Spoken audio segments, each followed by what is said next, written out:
Here is the voice of the working class, Rick Smith.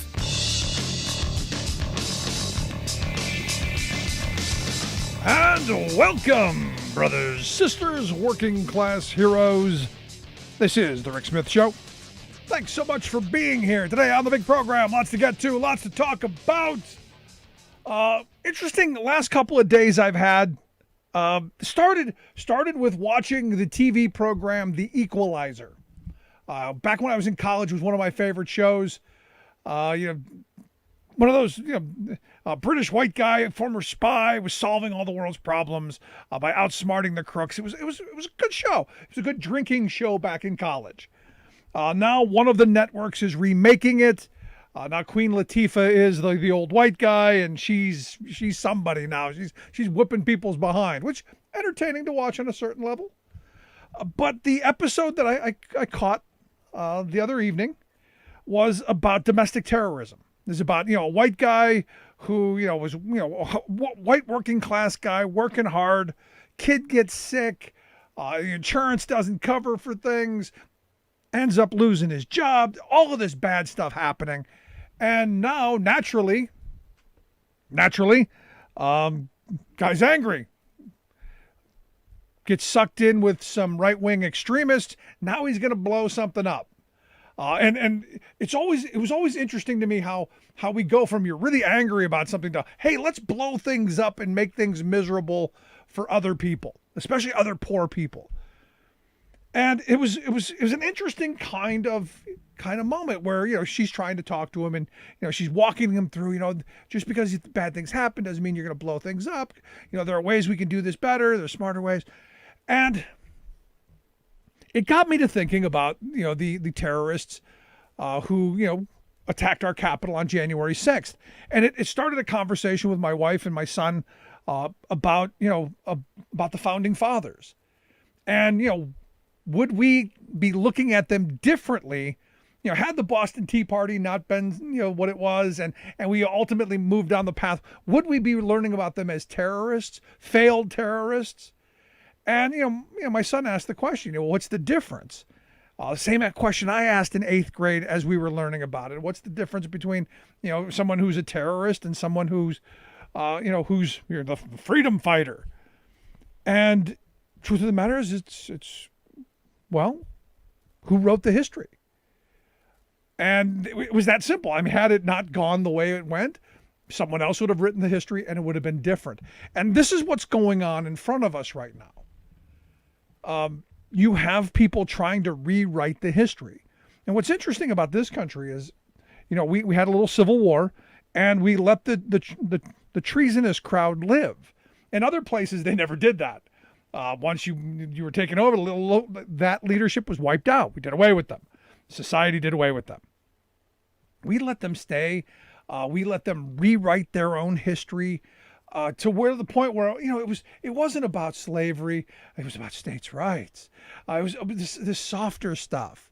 It wasn't about white versus black. No, it was about independence and freedom. It was about slavery. That's what it was. And it's interesting to watch because, I've sat back and I've listened to a lot of right-wing stuff here the last couple of months. And the way they're spinning what happened on January 6th, you're seeing, congressmen saying, well, it was like any other day. They were walking between the stanchions. They were good tourists. Treason tourism. Interesting.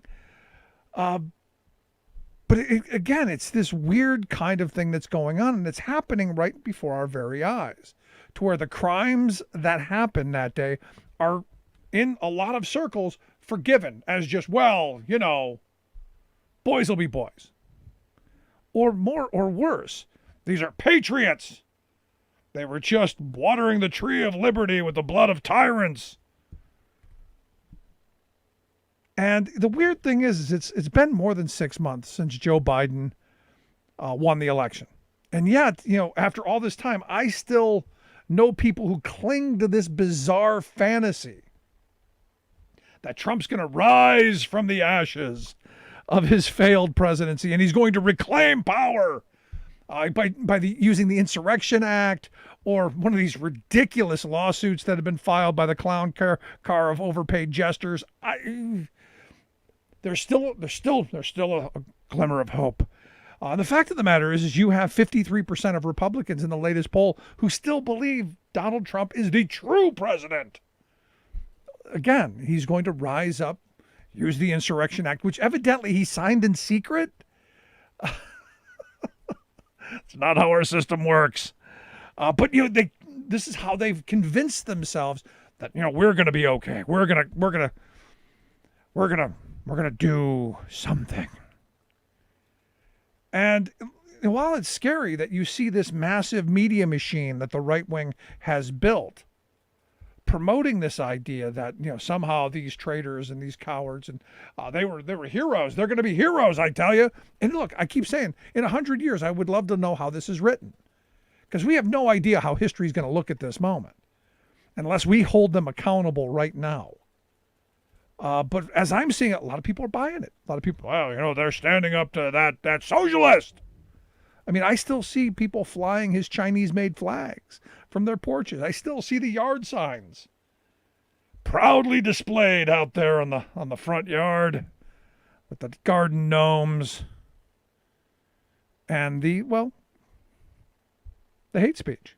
I see the stars and bars flying in the wave. The Confederate flag proudly with their Trump flag.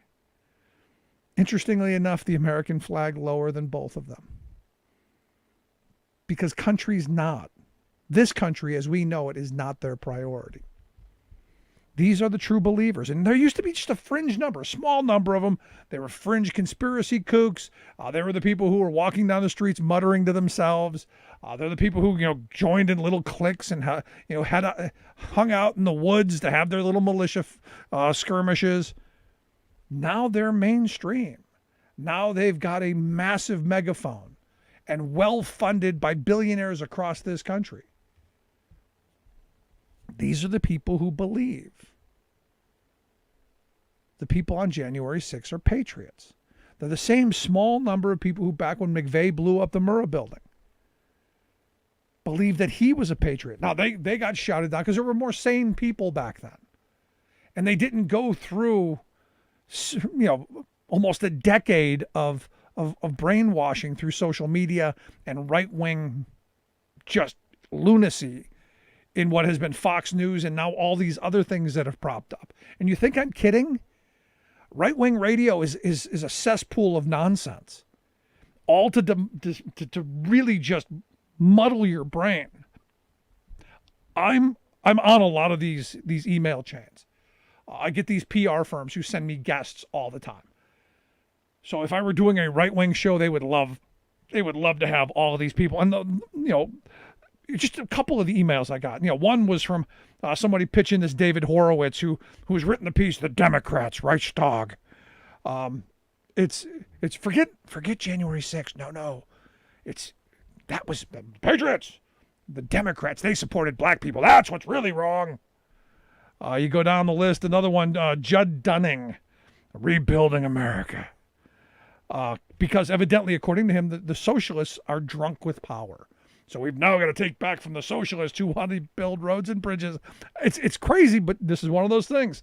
Another person wants to sees Biden's break with the left on Israel is another put-up job, because this is a way to divide people. It's not that they have a position one way or another, really. It's a divisive thing. Another person wants, they point out that TV shows, you want this guy to come talk about how TV shows keep pushing lies about guns, like guns don't actually kill people. You could get him. You could also, this is one of my favorite ones. Liberal leader warms up, warns woke left faces extinction as center left collapses in Europe. If you want to talk about how Tony freaking Blair, Bush's neoliberal buddy from the UK, the liberal, is going to tell you how the woke folk are going to bring us down. Yeah, that sounds like fun. What it sounds like crazy. It sounds like giving you red meat to blame those people. And then my this is where I just stopped. Evidently this person wants to talk about how Tim Tebow is the Christian comeback kid. And I'm just going, oh, this is what fills right-wing radio. This is the blather. And it's meant to keep you distracted from the reality that the Republicans, as we speak, are pushing to remake our elections in ways that they could have only dreamed a couple of years ago. What we're watching happen in Arizona, this ridiculous circus of a recount, where the state is going to have to dump all of the machines because they've handed them over to quacks and kooks who are doing who knows what to them, all in a way to gather information on how they're going to steal. They're literally going to steal the next bunch of elections. And if you think Arizona is the end of the kookery, it's going to go to Michigan. It's going to go to Georgia. It's going to come here to Pennsylvania. It's going to go across the country. In every place where there's a Republican legislature, and especially a Republican governor, the crazy is going to come. And it's all about suppressing people's ability to vote. Arizona didn't matter in the last election. But it was about pushing that narrative that the election was stolen. And we're going to stop the steal. And I'm amazed at how many people who I think, are rational, sane, lucid, how many of them think, no, the election was stolen. It was all rigged. Yeah, I literally had a guy who is a bright guy tell me that because a truck driver took a load of blank ballots, and he admitted they were blank ballots, took him on a joyride. He went from Philly to Bethpage to another place, basically took the wrong load and drove it around. And somehow that's proof of a steal. I'm going, well, did someone mark the ballots? Were they ever out of his control? Did they, can you show me how they then filtered into being counted?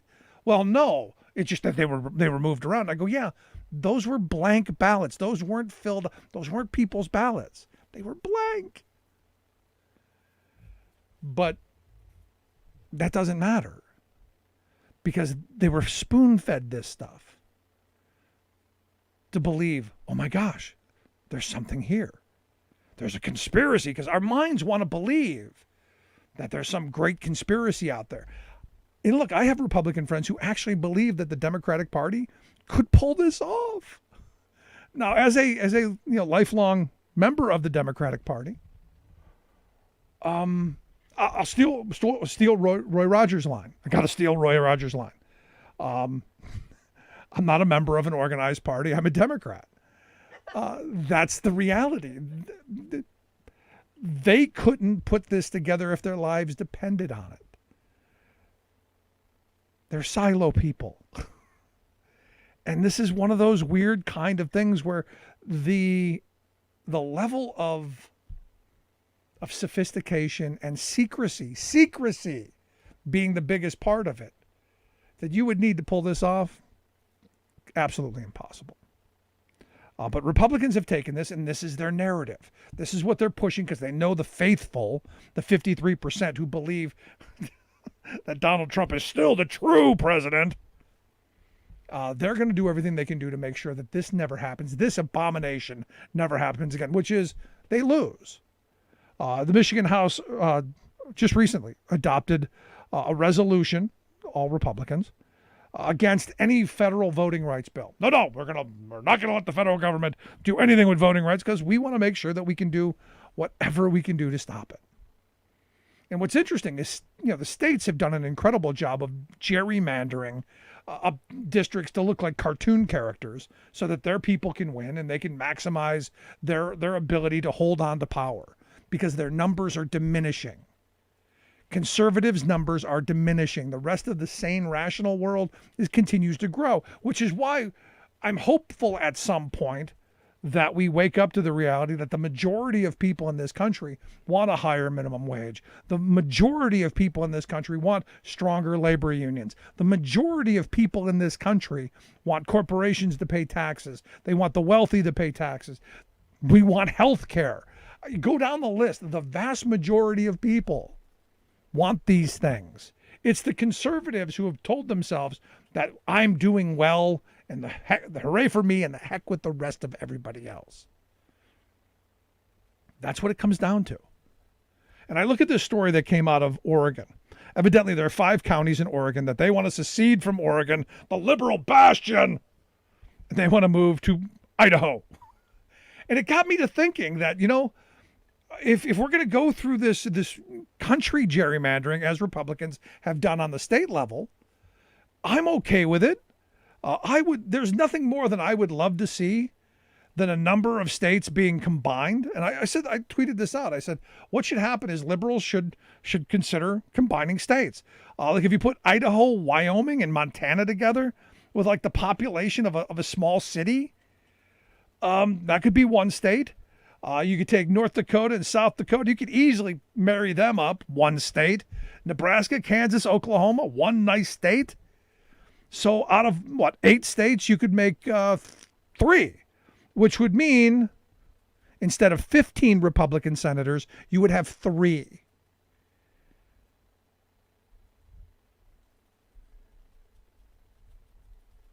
You would have 3 states of Republican senators, 6 senators, which means 9 additional senators in the Senate, which means we might actually get something done.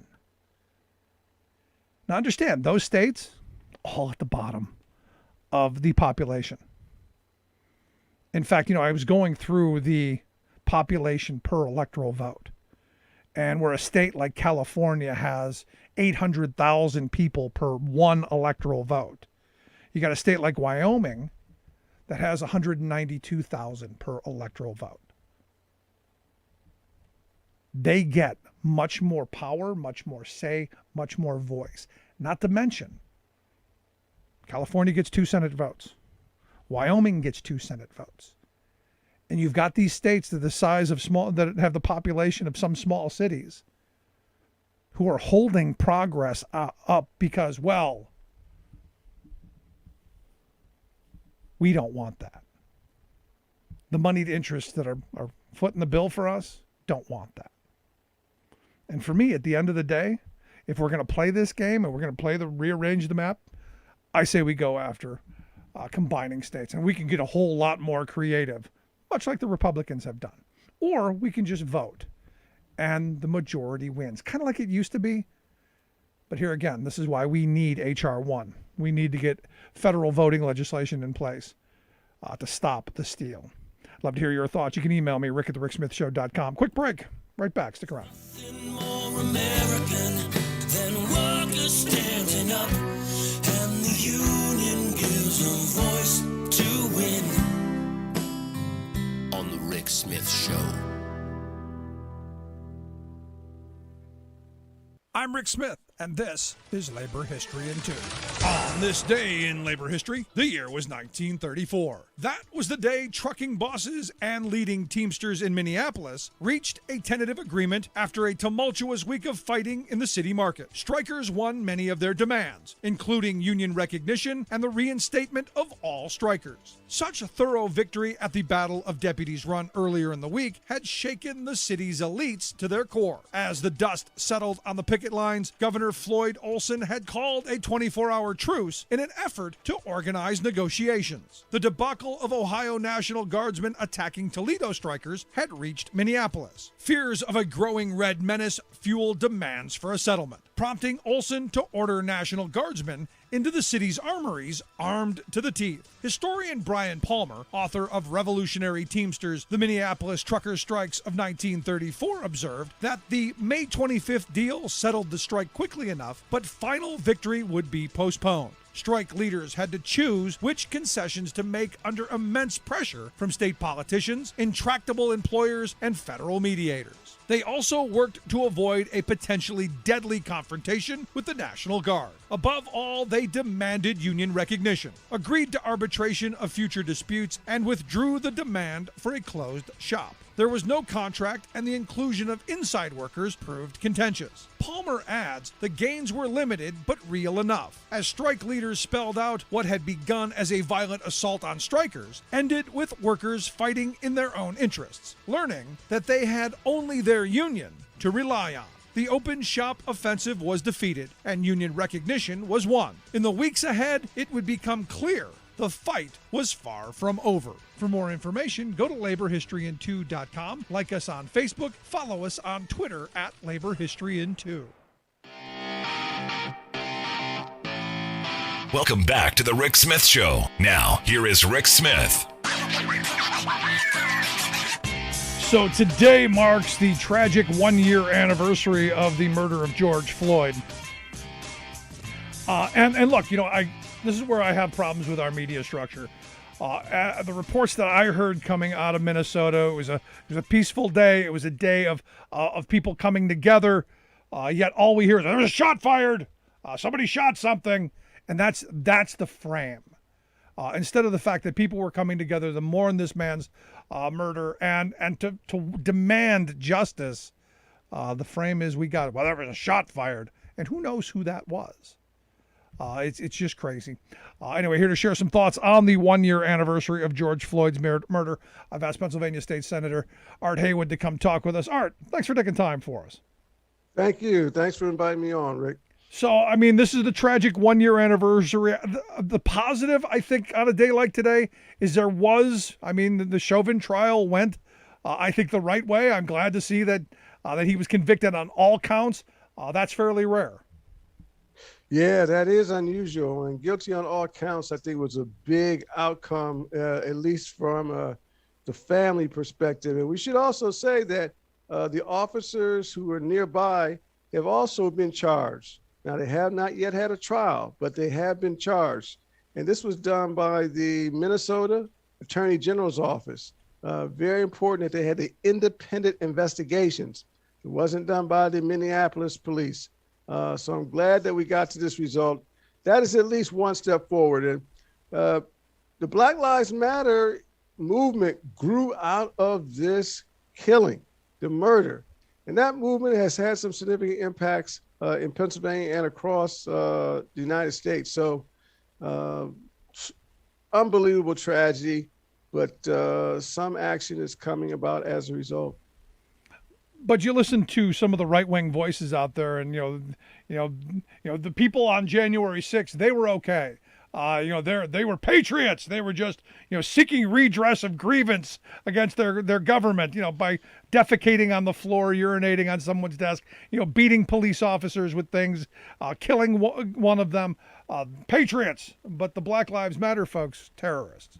Yeah, and obviously the Black Lives Matter movement has largely been peaceful, obviously not involved in killing police officers or anyone else for that matter. And so that is unfortunate. But I can say in Harrisburg, there were some students from around the state who came, spoke at the Capitol steps about the importance of George Floyd's life, as well as his death. So as you mentioned at the outset, folks are coming together as a result of this tragic death. And we can build upon that to make changes, not just in policing, but beyond. So are we on the side of defund the police? Because one of the things I hear a lot, because I personally think defund the police was the absolute wrong frame. But I'm curious where your thought is. Folks in my neighborhood are not for defunding the police. If there's a problem, we call the police. If there's a burglary, we call the police. A robbery, we call the police. So defunding the police is not something that I want to see happen, or most of my neighbors. I will say this, there are many who want to see more resources for social services, mental health.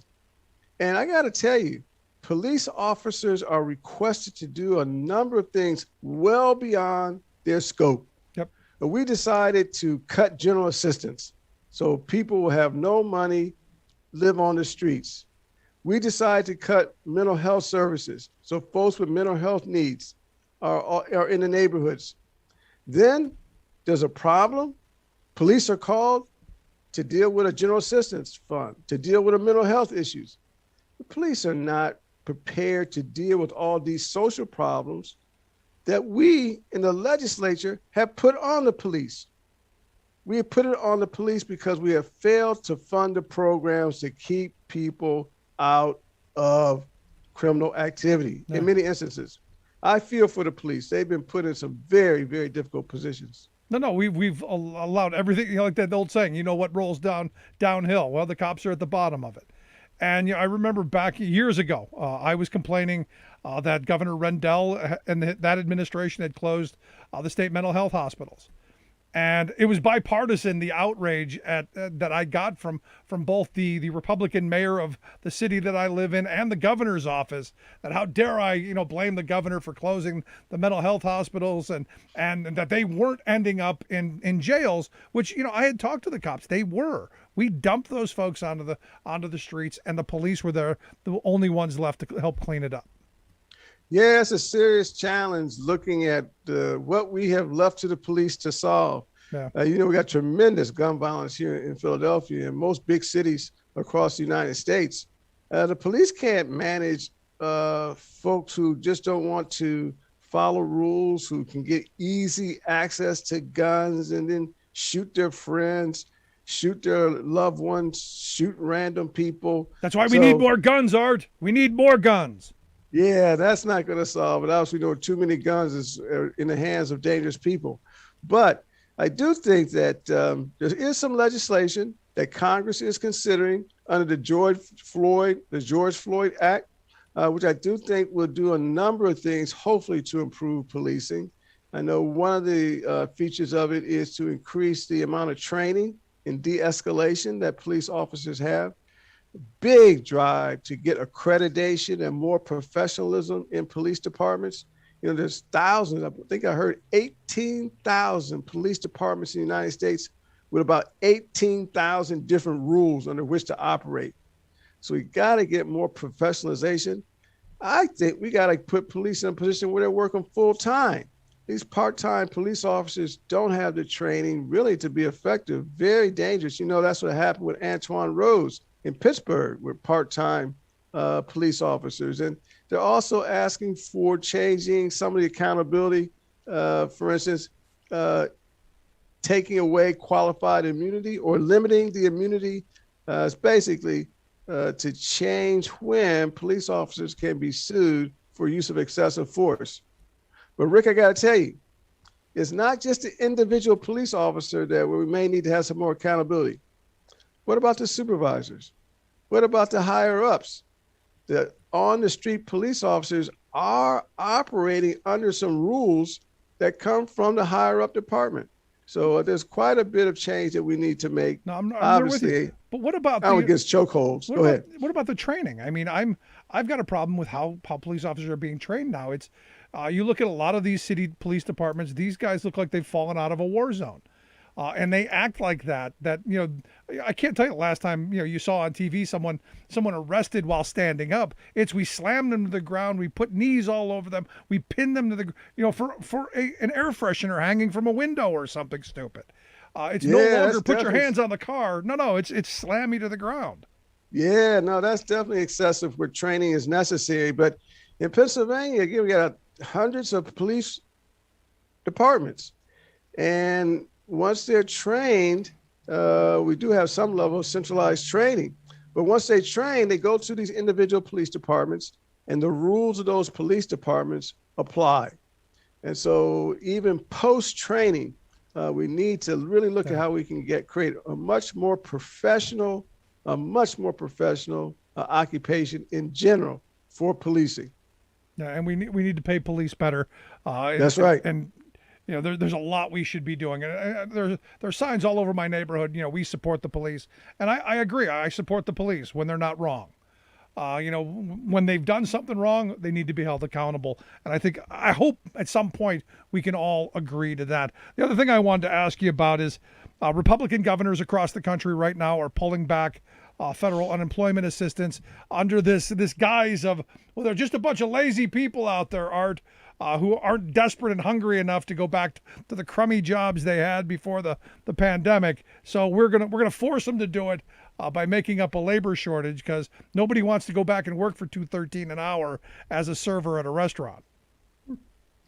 Yeah, unfortunately, that is just a myth generated really only in the last month or so as employers are having some challenges. I do see quite a few help wanted signs in my area and really when I travel around the state.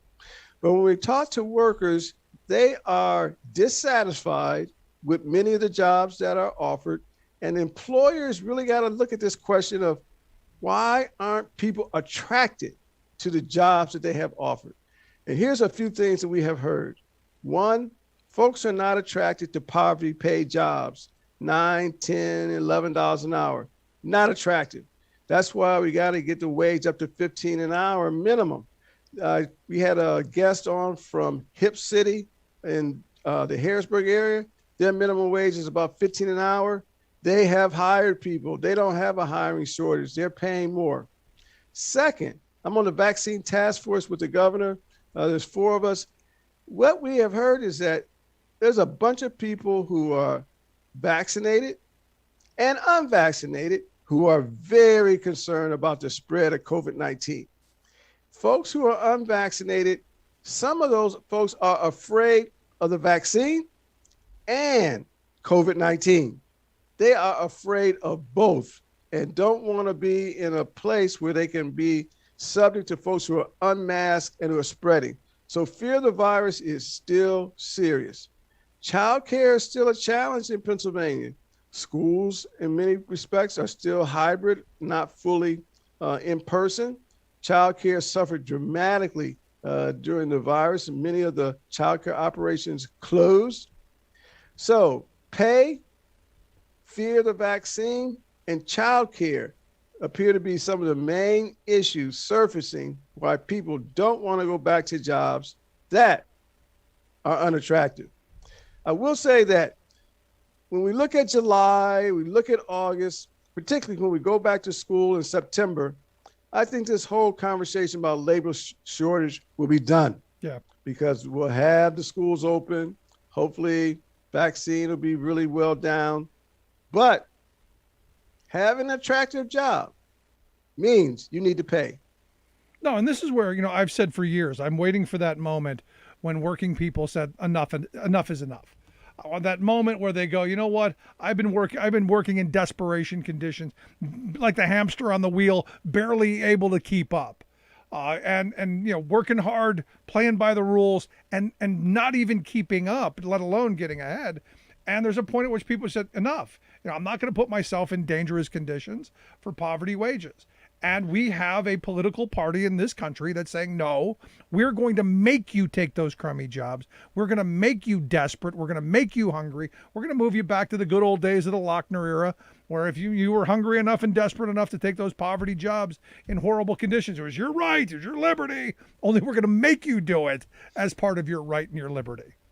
I think that's the right assessment. It's basically trying to put folks back into jobs that are poverty paid jobs, many of them being exploited. And one thing about the restaurant industry, unfortunately, there's a high level of sexual harassment in that industry. And so I can understand why individuals don't want to return. And we should keep another thing in mind, Rick.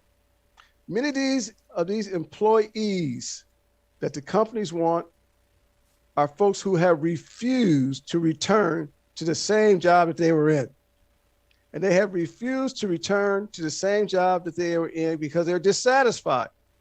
I heard one reporter say, we're now in what's called a great reassessment, a reevaluation of work. And as you said, working folks are fed up with some of these jobs that have just taken them to the brink, and they want more for themselves.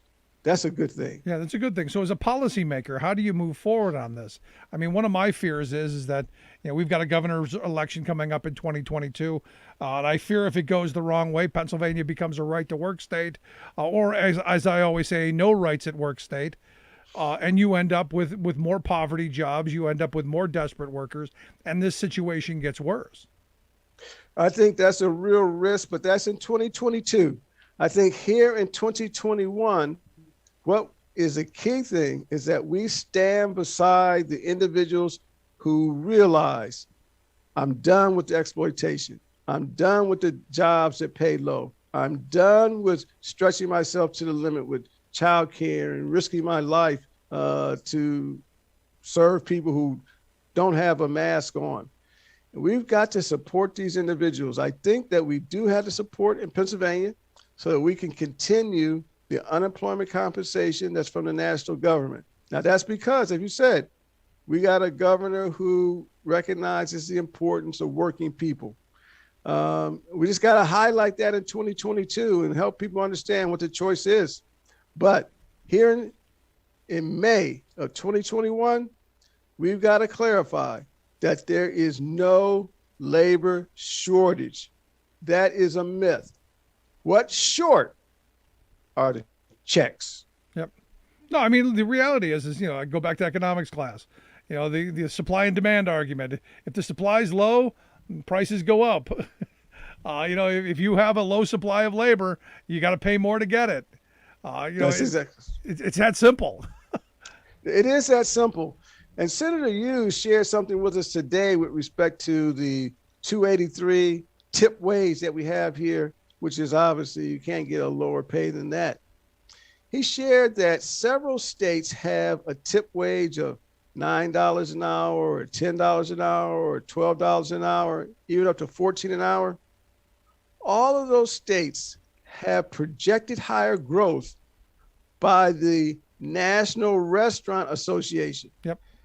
Because I think it's extremely simple as you go back to economics. People who have more money spend it. And they're going to spend it in restaurants and other places. That means there's going to be more growth. Yep. And I think we've learned this, that giving people money, as we've done through this pandemic 3 times, we gave people checks to be able to spend. It works. Instead of giving corporations handouts, we give those to people who actually need it and spend it and make their lives a little bit better. It actually works. It does work. And it's amazing how hard it is to help people understand how simple it is. You pay people, they shop. They shop, businesses grow. There's not anything at all complicated about that. Absolutely. You ask any business owner what they want customers. I had a friend who said, years ago, he was an economist. He said, you give me a $20,000 tax cut, I'm going to go on vacation. You give people in my neighborhood $20,000, I'm going to hire somebody to get it. It is that simple. But Art, I appreciate the time you've taken. I appreciate the good work you're doing, and I hope you'll come back and talk to us again real soon. Glad to, and good to see you again, Rick. You as well. Good stuff. Our good friend, Pennsylvania Senator Art Haywood. Love to hear your thoughts. You can email me, rick@thericksmithshow.com. Is there a labor shortage? Or as he says, people tired of the poverty wages? rick@thericksmithshow.com. Quick break. Right back. Stick around. Remembering that united we bargain, divided we beg. Rick Smith.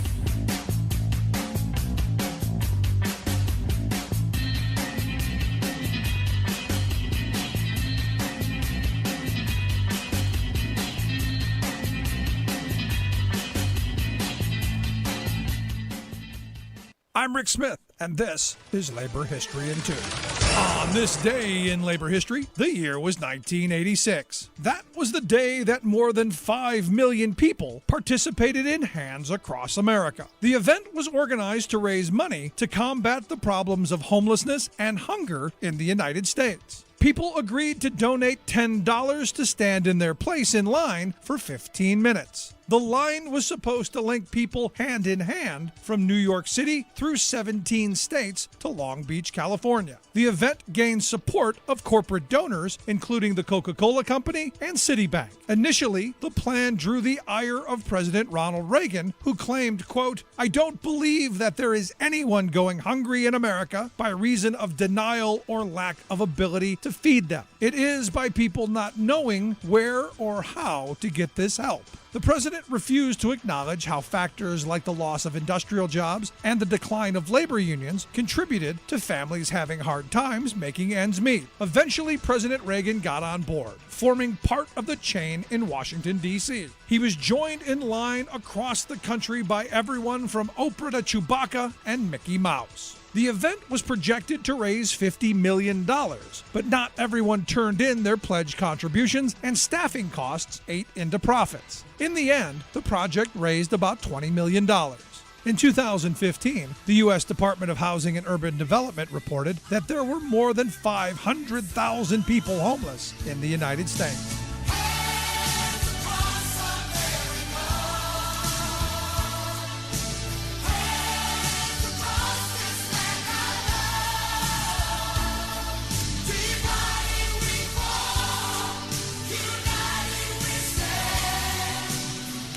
Like what you hear? Check out more at laborhistoryin2.com.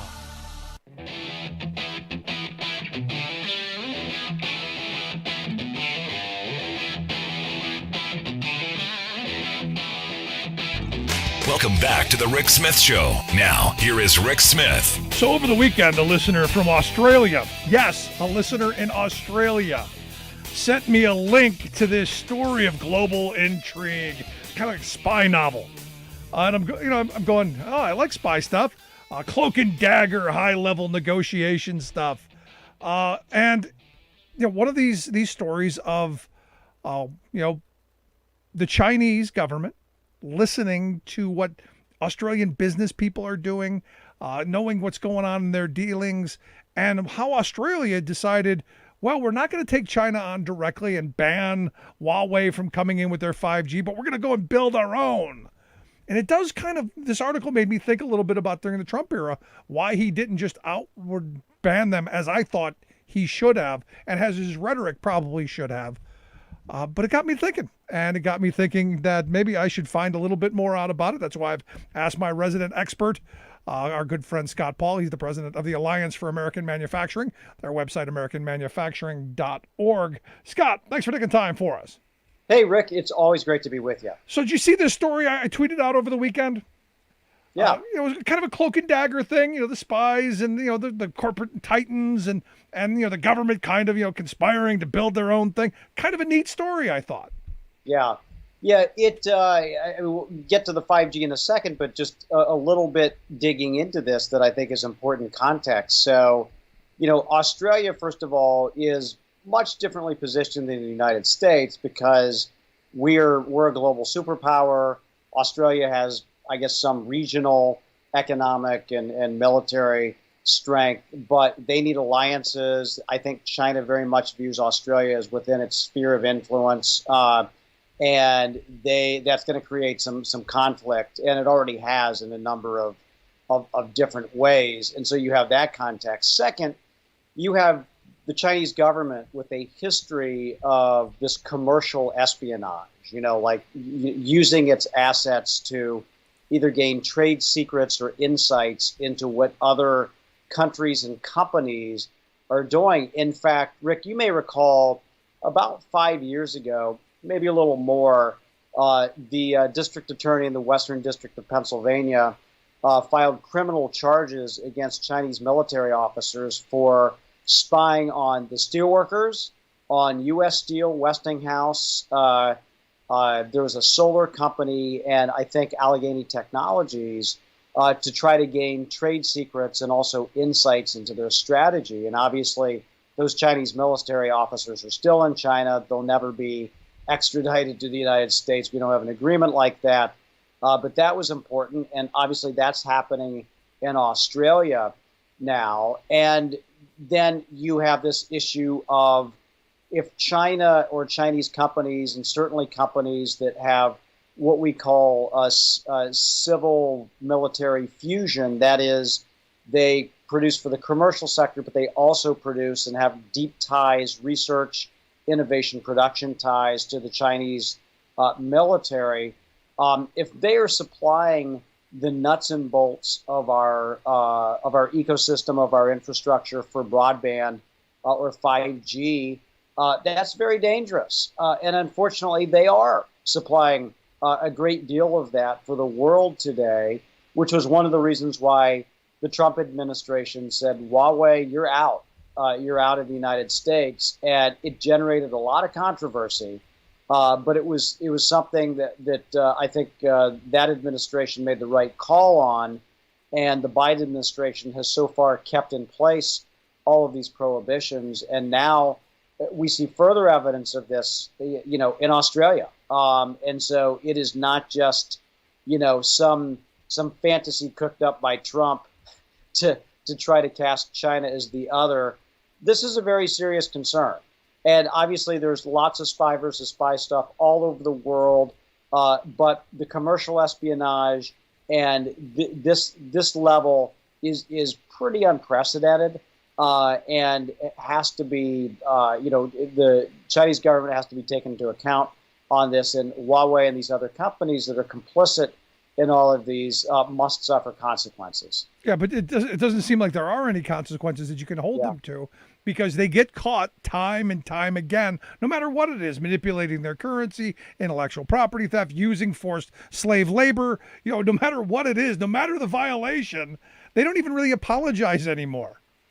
Yeah, in fact, they expect others to apologize. I mean, I don't know if you saw the news that today John Cena, the WWE star and entertainment figure, my boys love him, had to apologize directly to the Chinese people in Mandarin because he said once Taiwan was a country. Yep.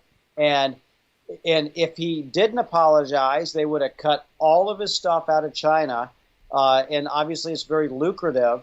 And I'm going to say, look, I don't blame John Cena because he's under a contract for a production company, and that production company doesn't have his back. They're like, go ahead and you got to apologize. And so until we know our government and our multinational companies have our backs on this, it is tough to do that. We've seen this time and again with the NBA, with Disney, with lots of different companies that are very complicit in this. And so it's one thing for Chinese companies to be doing the bidding of the Chinese government. It's quite another thing for our companies to be doing the same things. And this has jobs implications. This has security implications. And it's one of the reasons why, this is one of those rare issues that may get bipartisan support coming out of the Congress. And it's not China bashing. It's not this anti-Asian sentiment that Trump helped to stir up, but it is a legitimate concern about the threat that the Chinese Communist Party poses to our values, to our economic interests, and to democracies around the globe. I would argue our national security. Look, I'm not comfortable with the Chinese having control of a 5G network that is the network where the automated vehicles that are going to be running around on the roads talk to each other. I'm in no way comfortable with them having the power to dictate how all of our things to interact. Especially looking at the pipeline shutdown recently. To me, this should have been all along a national security issue, and I've brought that up numerous times over the years. We've got to secure our infrastructure in a way much like we would do if we were sending troops into harm's way. We've got to protect the homelands, our home base infrastructure at all costs. I completely agree, and I'll give you some insights on a particular issue here. There are some Chinese state-owned companies and other companies that have gotten tons of subsidies from the Chinese government and whose board is populated with Chinese Communist Party members and whose primary shareholders, are Chinese sovereign wealth funds. This is Build Your Dreams, BYD, they make electric buses, and CRRC, which is the Chinese railroad company that makes rail cars. And, they established a beachhead in the United States. They were very smart. They actually let a union organize their facilities. But these things are just shells for bringing in material from China into the U.S. market. Now, 2 years ago, a bipartisan effort said there can be no contracts after a little grace period with any of these companies for any federal transit work. You cannot use these companies or because they're from China, basically. And so these companies are now trying to undo this, as part of the infrastructure package. And we're saying no, you can't do that. It is.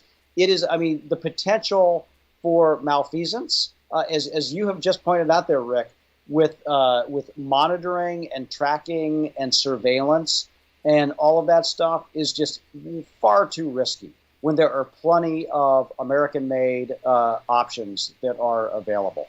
Yeah, I'll tell you, I get a little freaked out about some of the things our government does on surveillance and on the information that they have about us. I can't imagine there being absolutely no controls to what the Chinese Communist government can look into and control, and the kind of power they can exert on anyone, multinational corporations on down to the little guy.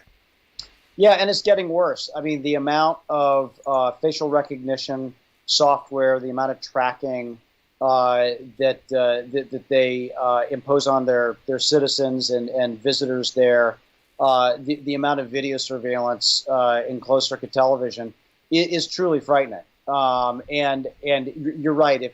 If people thought the United States had a surveillance state, it is nothing compared to what exists in China today. No, I mean, we put all these things in our house. We've got Alexa, and we've got Siri, and we've got all these things in our house. Who knows who's looking? But you take that, and that's in the individuals. It's not a big deal to me. It's when you start talking about national security, and now I see that this Hikvision, they've been blacklisted by the Pentagon. What did they do to get blacklisted? Yeah, so Hikvision is a company that again does a lot of these closed circuit cameras and is big in surveillance. They also manufacture some stuff that goes into drones.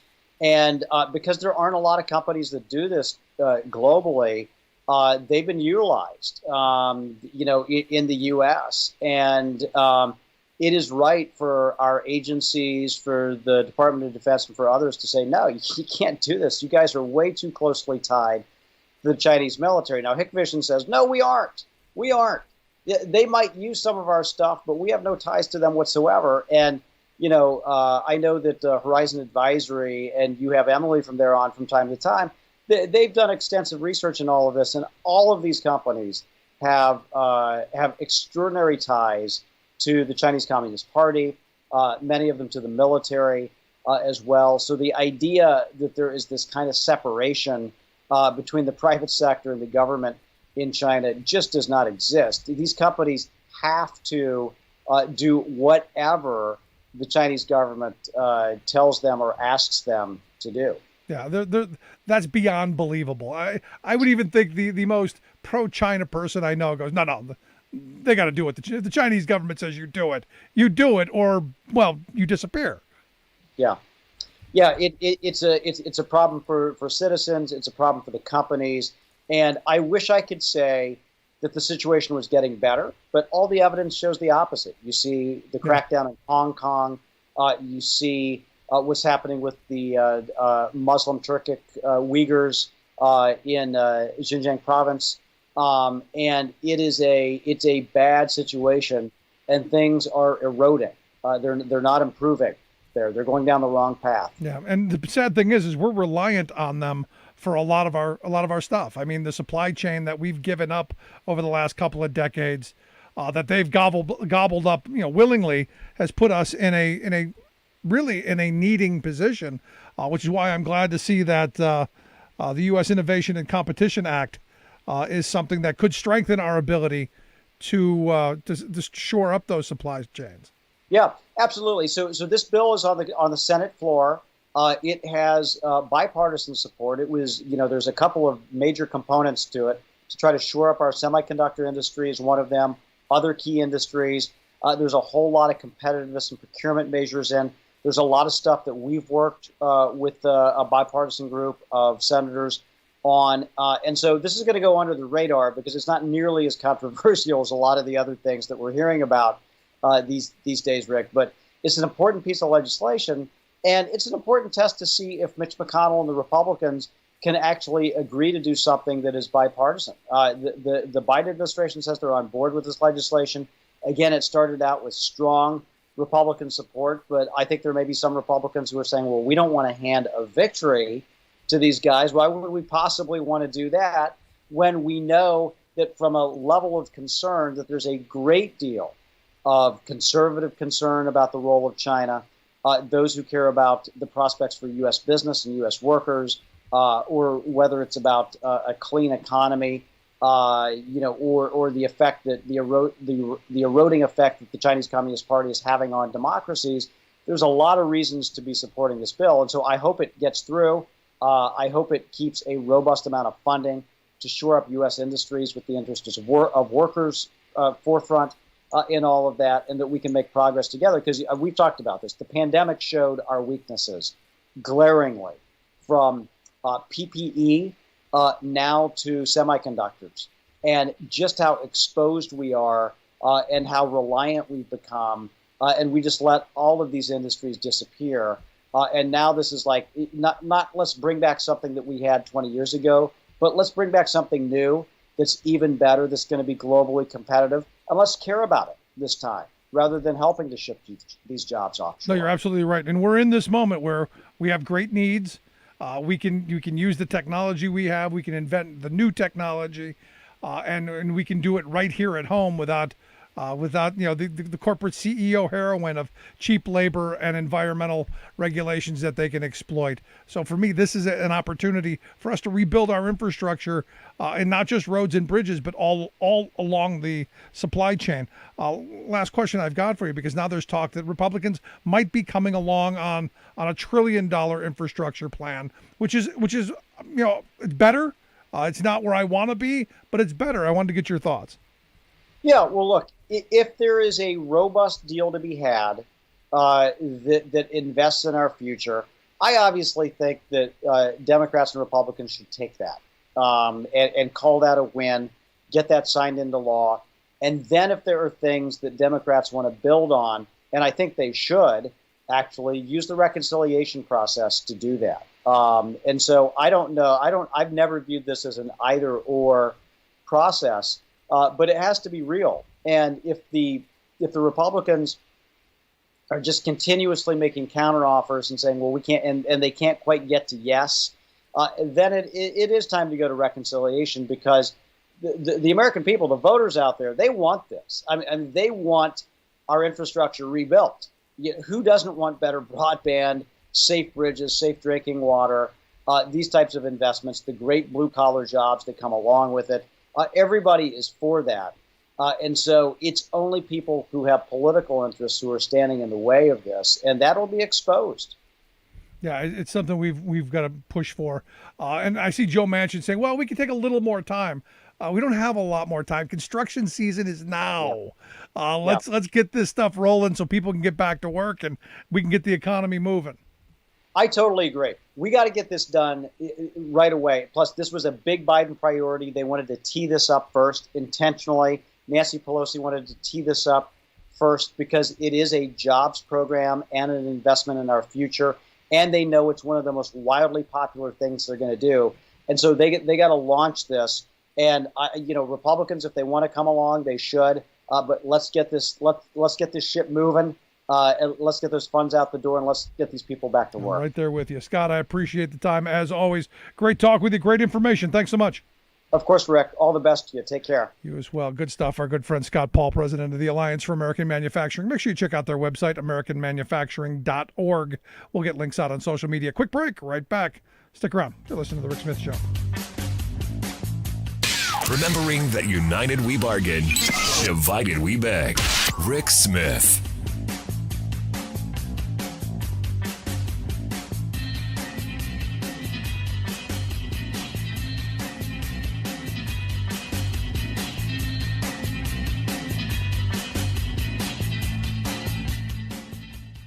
I'm Rick Smith, and this is Labor History in 2. Unions were created to make living conditions just a little better than they were before they were created. And the union that does not manifest that kind of interest in human beings cannot endure. Those were the words of Philip Murray. Born on this day in labor history, the year was 1886. Philip Murray was born in Blantyre, Scotland, the son of a union coal miner. Philip followed his father into the mines when he was only 10 years old. At the age of 16, he traveled to Pennsylvania with his father in search of work in the Pittsburgh area. They earned enough money mining to send for the rest of their family. As a young man, Murray was fired for assaulting his boss. Murray believed the boss was cheating him when he weighed the coal. His fellow miners went on strike to support him, but he and his family were evicted from their company home. The experience convinced Murray that the only justice for workers was through the power of the union. In 1912, the United Mine Workers Union appointed Murray to their National Executive Board.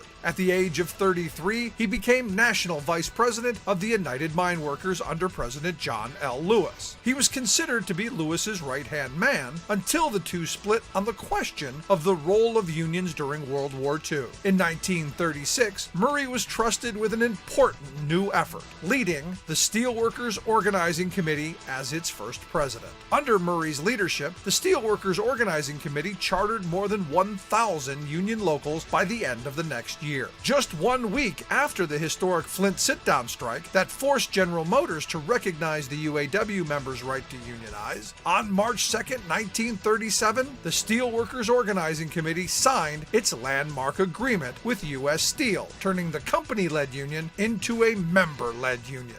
Labor History in 2 brought to you by the Illinois Labor History Society and The Rick Smith Show. The Agriculture Commissioner of Texas, Sid Miller, is the one top official in our state willing to take a bold stand against racial discrimination. Miller proudly went to court in April challenging a new government program that he considered discriminatory against a particular group of disadvantaged agricultural producers, namely his group, white farmers and ranchers.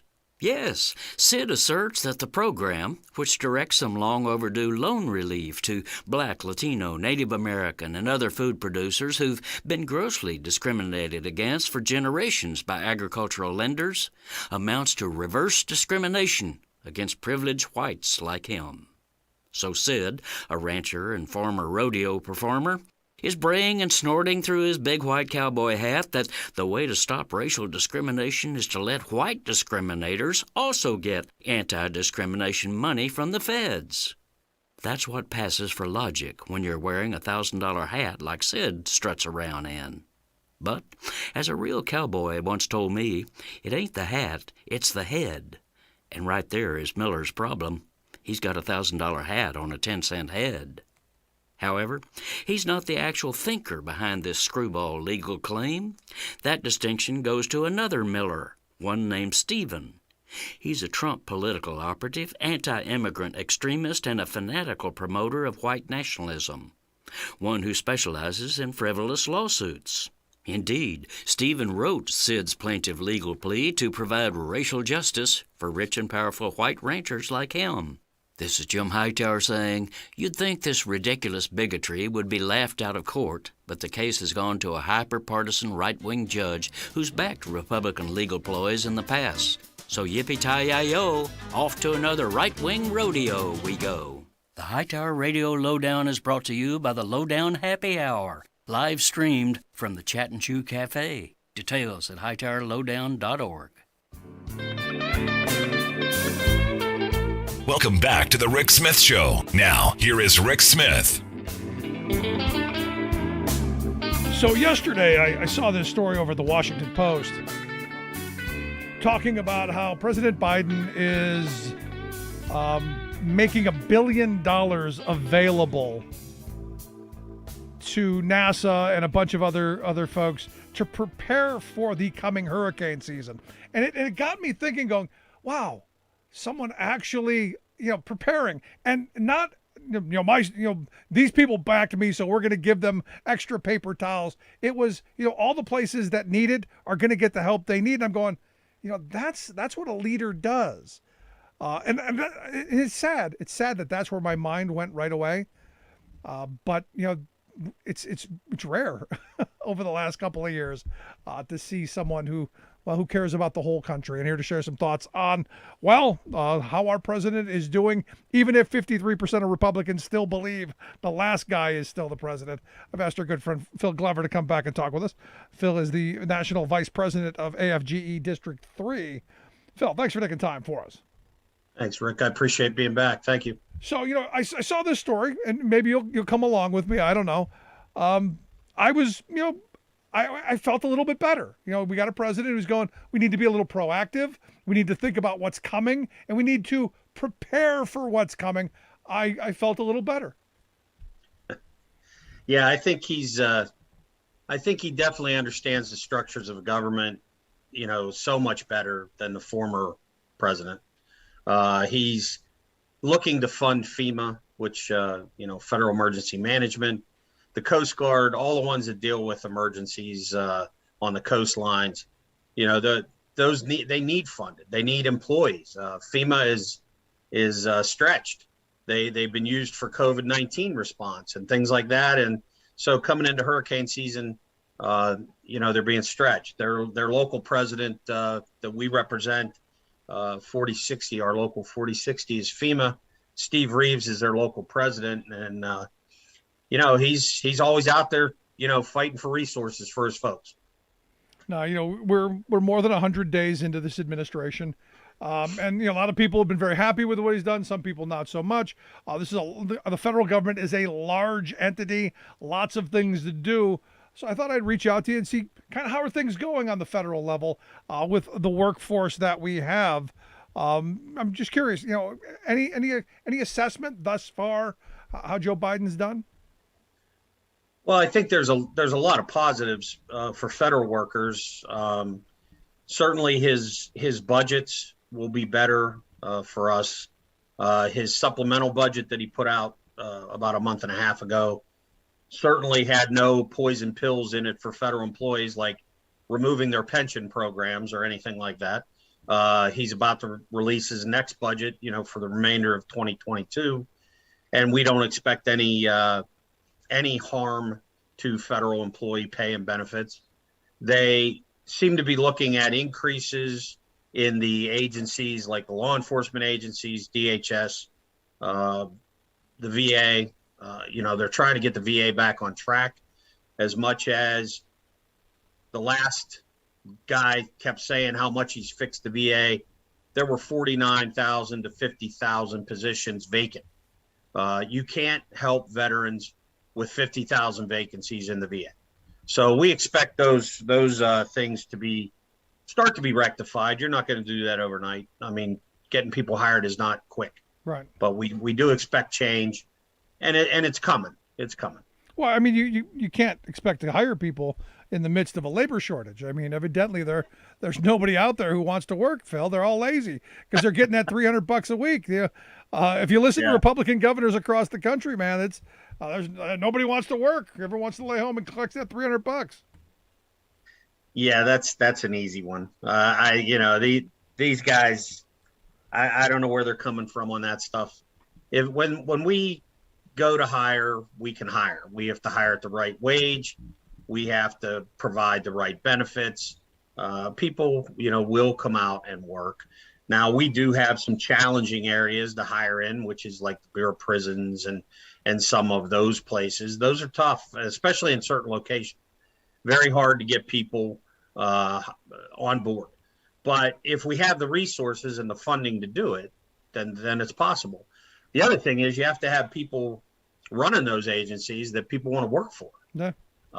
You know, we had an exodus of employees under Trump. Some people thought that was, you know, a good thing, I guess, smaller government. But what it created is a government that doesn't work for people. And you need a government that runs for people. That's what it's for. We're of the people. We're not, everybody thinks we're an other. You know, we're not an other. We're your coaches down the road. We go to your church. You know, we're out there. We do federal employment. We're no different than anybody else in that regard. And we work for you. So that's what people need to understand. Yeah. Now, I have some problems, clearly, with the administration. I would have liked to have seen some regulations put into place by OSHA to help protect workers on the job. That hasn't happened yet. But when I want to rage about something like that, I have to take a breath and go, it's been a little bit more than 100 days. You were talking about a massive undertaking that you can't just snap your fingers or flip a switch and everything's how you want it. It's a process. Yeah, I mean, I still think you have a lot of the things, Rick, is that you still have a lot of embedded Trump management. 4 years of that administration, many of them are embedded into the system. So you get a new secretary who has a different view. They got to push through all those layers to get things changed. And you have a lot of every agency has a general counsel or a legal department. And they're whispering in these folks' ears. There's no doubt in my mind that as things have been pushed to change, for example, you've got the VA.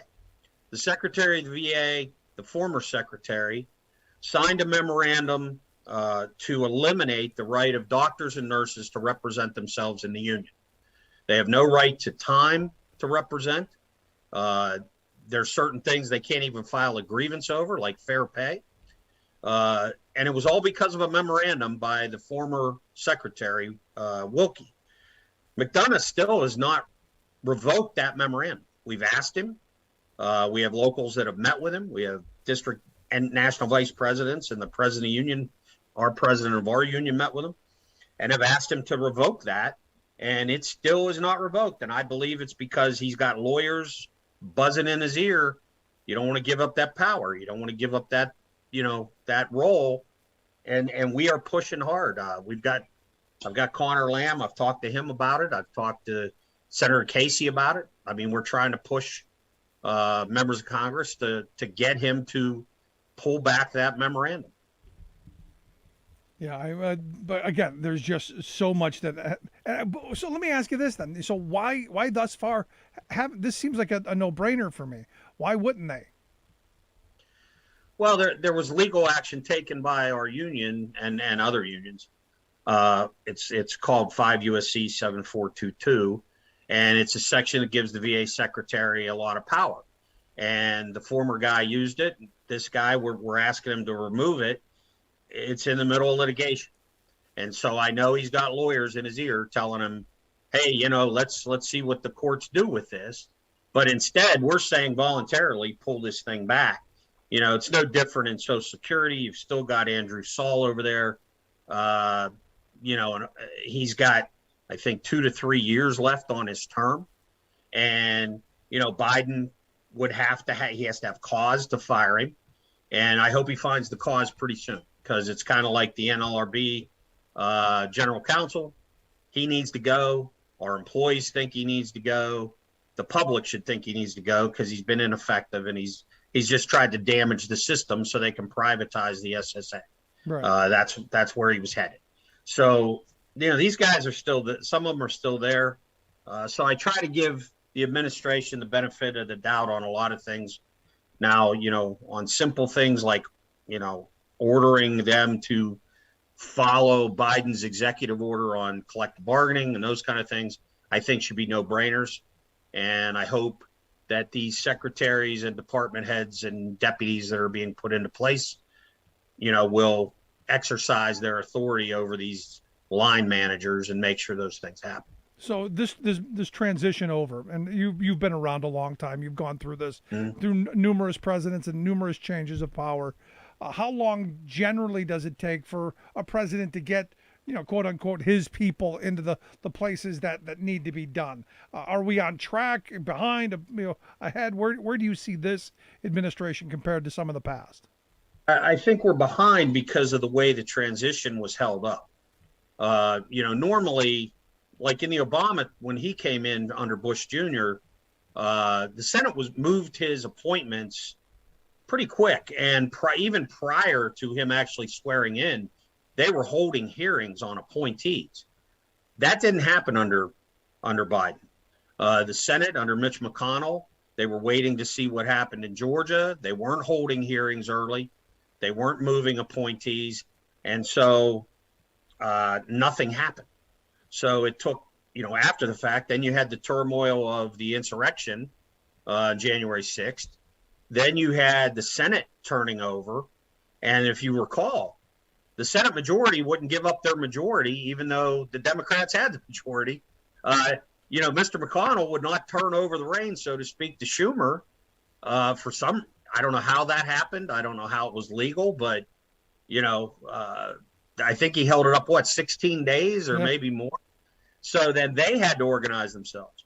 So I just think it's unprecedented what has happened. I started in the federal government. I was in the military under Reagan, but I was in government under Bush Sr. And when Clinton came in, you didn't have all this turmoil. You didn't have it when Clinton handed it over to Bush and Bush handed it over to Obama. You just didn't have this kind of turmoil in changeover. And I just think Biden has had to deal with, COVID, 600,000 dead, all these other things. Then a Senate that doesn't want to, work with him. It's really. I think he's in a tough spot. I think he's handled it pretty well. I think his employees or his appointees are handling it as best they can. But I just don't know. I think it's an unprecedented thing. Yeah, he's grabbing a bunch of really qualified people. I know this because my Rolodex is emptying out in my guest list. Because there's probably about 10 regular guests we used to have who are now, sorry, I can't do it anymore. I'm going to work for the administration, which for me is difficult. But they're good people, and I feel a little bit better knowing that they're actually there doing some work, and I know things are going to get done and done right, I believe. Well, and I know he's pulled some folks out of Pennsylvania, certainly, that are very quality people that came from like Senator Casey's office and that I had worked with in different unions. Certainly. He's even taken folks from AFGE. So we even lost a really, really good legislative director that went over to work for the administration. So, I feel your pain, I guess. No, I mean, it just is. It is what it is, and this is where we are. So going forward, I mean, how can folks help? I mean, how can we? Because I saw today there was just someone confirmed today, and I'm going, shouldn't we be done with a lot of these confirmations? Shouldn't this be over by now, and we get the gears moving and things start happening? I just think I'm not. I know that Senator Schumer seems to be trying to juggle a lot of balls in the Senate, but I really think they should take a little page out of McConnell's book and line up about 10 appointments and vote on them and get them out. Yep. You've still got the postal board. I guess they just finally finished, the 3 appointees that Biden put forward. They will soon have a majority on the postal board, and then Mr. DeJoy can go take a hike. I think they should make that. Maybe that's a weekend priority for a little while. If Republicans want to keep blocking other things, maybe you line up from Friday to Sunday and you do a mega votes on appointees, and you get these deputies in and the people that the secretaries need to run their agenda. No, because you need people in these positions, but they need to be in there long enough to know where the bathroom is, know where at least where the desk is, so that we can get some things done. Because ultimately, and this is where my mind comes back to, Joe Biden has a vision of where he wants to take the country. He has an agenda. He was the duly elected president. We have a Democratic Senate. We need to get things done, and we need to get things done quickly, so that people can see the effects before 2022 rolls around, because I have great concerns for next year. Yeah, they need to feel the difference. People need to see what the difference is, and especially those of us here in Southwest Pennsylvania and Central Pennsylvania and maybe North NEPA.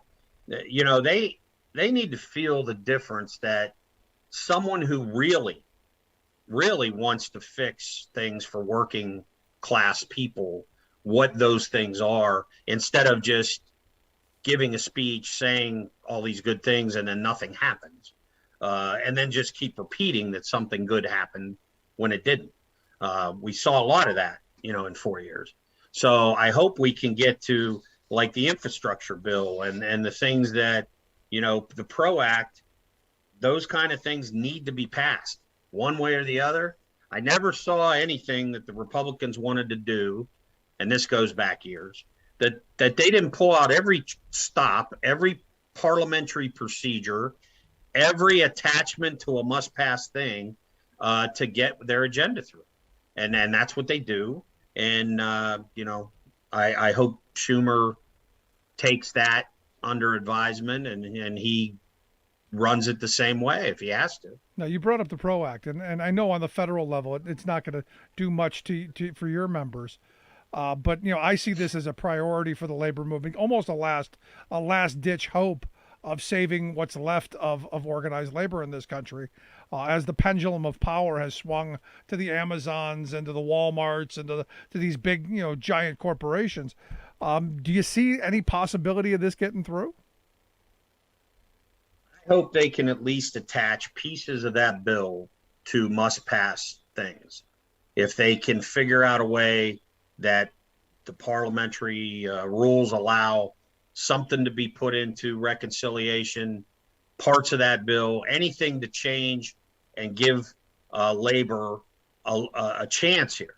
Because it was clear after the Amazon vote that, when you have a billion, a multi-billion-dollar company who has the Postal Service put a post box on their grounds and give you the key. And watch people put in the put in their ballots. That's a lot more power than anybody should have in a company. And so, labor has lost its footing there, and I hope we can, build it. I don't want to go into build back better, but that we have to grow, and we've got to get a better playing field, a more level playing field than what we have now. Yeah, because look, I think right now people are if we had sane laws in place, I think people would be joining unions in droves right now, especially as we're seeing people going, we're not going back to desperate wage jobs. We're not going back to crummy working conditions. We're not going back to the economy of February of 2020. We're not going back there. We demand better.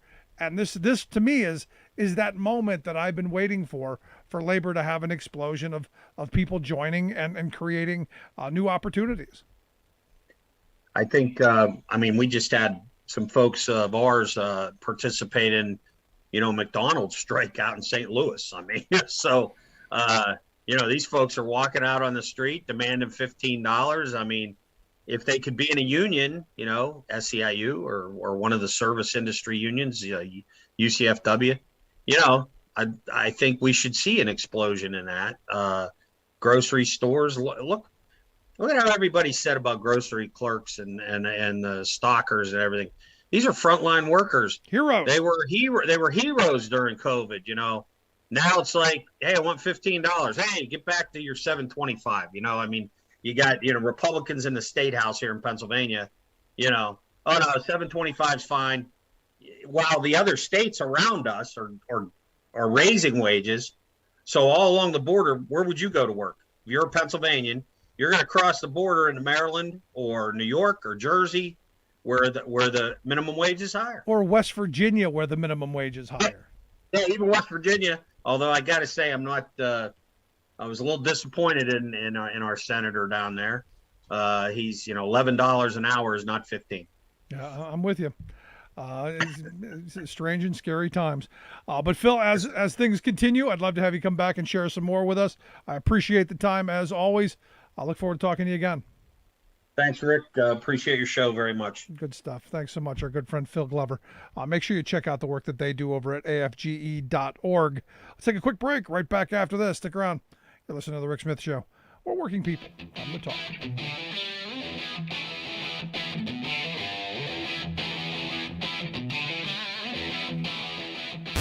Saving work in America, one show at a time. The Rick Smith Show.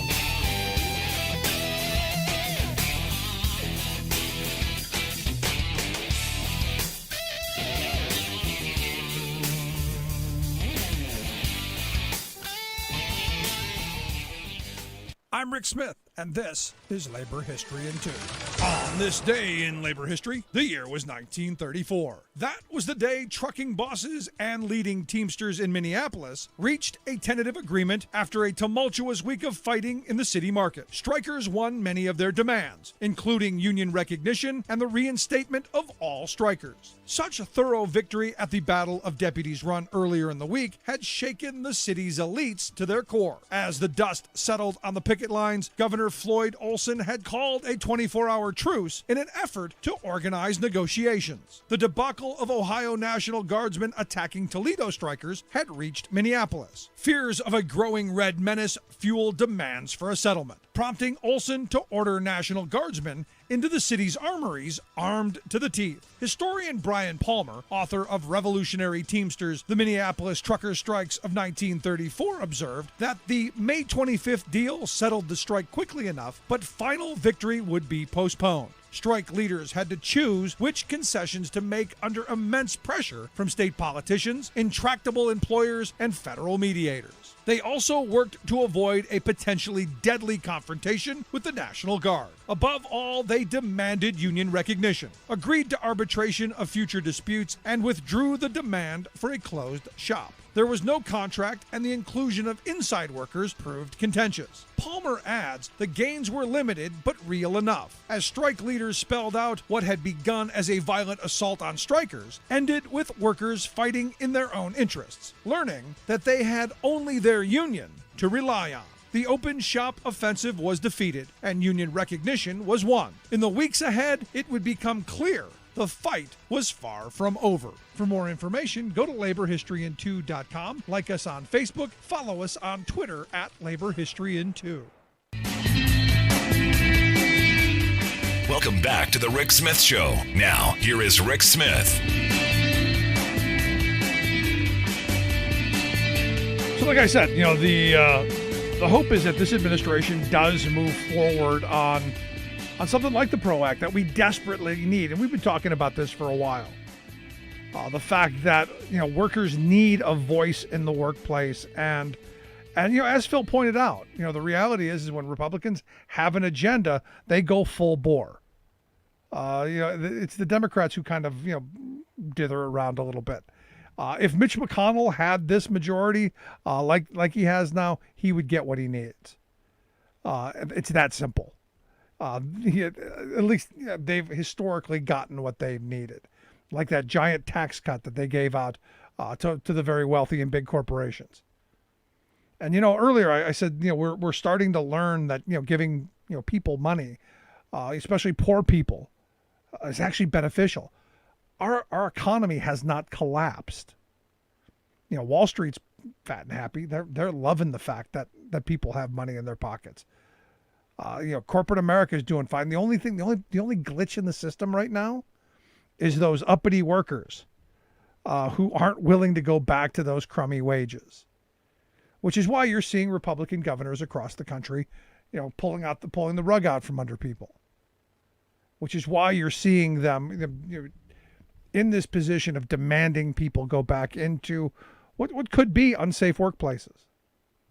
Because I don't know if you've noticed, but the majority of people seem to think it's over. You walk into a store, they're not wearing masks. The social distancing thing out the window. We're at the end of this, and there are some people who look, they're still concerned for their safety. I said from the beginning, if we wanted to reopen, give people a true option to opt out, stay home. Give them their personal responsibility.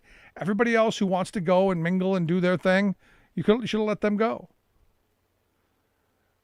But give people a real option. And we didn't do that. We were never going to do that. And now what we're doing is we're forcing people back into poverty wage jobs. Because those are the only people that are complaining they can't find people. The people who are paying the bottom tier of wages. You show me somewhere paying, $18-20 an hour, I'll show you somewhere that's got applicants. You show me someone who's saying $7.25, ain't happening. Because would you take it? It's one of those interesting kind of scenarios. But up next, I got a great story, and this is I've been saying for a while. I've been waiting for this moment where we as working people wake up to the reality that we have some bit of power, that we can, when we want to, when we put our heads to it, we can stand together united and demand better. When we come back and talk about one such story, got a guest going to explain, they had a 2-day strike, went out for dignity, respect, for better wages, hours, conditions. 2 days later, they got it. To me, this is one of those things you go, when people stick together, when they make demands, they can win. going to take a quick break. Right back after this. Stick around. You're listening to The Rick Smith Show.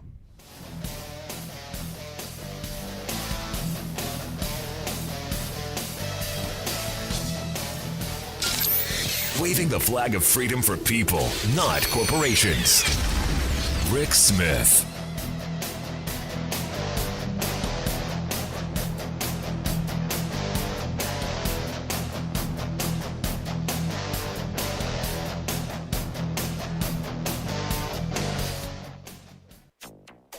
We all know that these storms are coming, and we're going to be prepared. We have to be ready. Biden doubles FEMA disaster funding as NOAA forecasts another intense hurricane season. U.S. renewable energy deployment hits record pace in 2021. Plus, we're not interested as long as it's not anything about tax increases. Republicans reject corporate tax increases to fund major infrastructure upgrades. All of that obstructionism and more straight ahead. From BradBlog.com, I'm Brad Friedman. And I'm Desi Doyen. Stand by for 6 minutes of independent green news, politics, analysis, and snarky comment. You got the fossil fuel mafia coming after you, man. Don't I know it? This is your Green News Report. Okay, Desi Doyen, it's kind of nice to have a president who realizes that hurricane season is coming and realizes we should do something about it in advance. Indeed it is. And yes, buckle up. The National Oceanic and Atmospheric Administration forecasts that the 2021 Atlantic hurricane season, which starts June 1st, will again be busier than normal, but said it is unlikely to be as severe as the record-shattering season in 2020. We'll see. With the Atlantic hurricane season looming, President Biden on Monday announced he is doubling FEMA's emergency spending budget. Biden is making $1 billion available to states, territories, and tribes for pre-disaster mitigation and preparation for hurricanes and other extreme weather events like floods and wildfires. The order also directs NASA to develop next-generation climate data systems to better track how climate change is impacting communities. Biden announced the new funding at FEMA headquarters in Washington. We have to be ready. When disaster strikes, we have to be there to protect and also help people recover it. And so it's not about red states and blue states. You all know that. It's about having people's backs in the toughest moments that they face. Yeah, but does he have enough paper towels to throw at the victims? FEMA's advanced preparation matters, not just to reduce the costs of emergency response, but also long-term dislocation of residents. A new study has found that globally in 2020, more than 40 million people were pushed out of their homes, even amid a pandemic, fleeing storms, floods, wildfires, and in some cases, conflict. The annual report from the European nonprofit Internal Displacement Monitoring Center said that the 40 million displaced globally in 2020 was the largest number in more than a decade. Wow. The report underscores why the U.S. Defense Department calls the destabilizing effects of man-made climate change a security threat multiplier.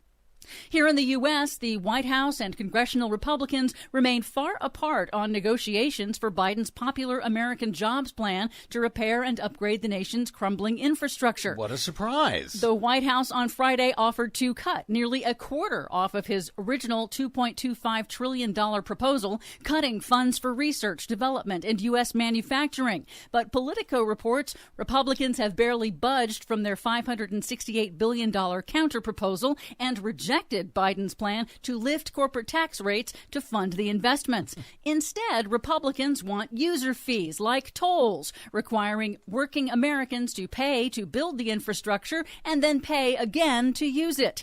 But the administration says corporations are among the largest benefactors of transportation infrastructure and should pay their fair share. As Biden explained in a recent press conference, If everything is paid for by a user fee, well then, the burden falls on working class folks who are having trouble. What happened to the Republicans' plan to become the populist party looking out for the little guy? Well, a new Data for Progress poll found that 58% of voters support Democrats going it alone to pass the American Jobs Plan and the American Families Plan together using budget reconciliation, which allows for a simple majority vote. Good. They're wasting time waiting for Republicans. After a new EPA report last week warned that climate change is already costing the U.S. billions every year in more frequent and intense extreme weather disasters, Biden also issued a new executive order requiring federal agencies to develop a comprehensive climate risk assessment and strategy to prepare for climate-related financial shocks in sectors that they regulate. The order focuses on climate impacts that pose major risks for home prices, investments, pensions, and banking, and more in ways that could destabilize major sectors of the economy. And finally, deployment of clean energy in the U.S. in 2021 is already far exceeding the pace of last year's record rate. According to the American Clean Power Association, 13 new wind projects, 15 new solar projects, and 2 battery storage projects, all utility scale, became operational during the first 3 months of 2021, a 40% increase over the same period last year before the pandemic shutdown. Oh, just wait for Donald Trump to start taking credit for that, too. For much more on all of these stories and the ones we couldn't get to today, please check out our website at greennews.bradblog.com. Find, follow, and share us planet-wide on the Facebooks and the Twitters at Green News Report. I'm Brad Friedman. And I'm Desi Doyen. And this has been your Green News Report.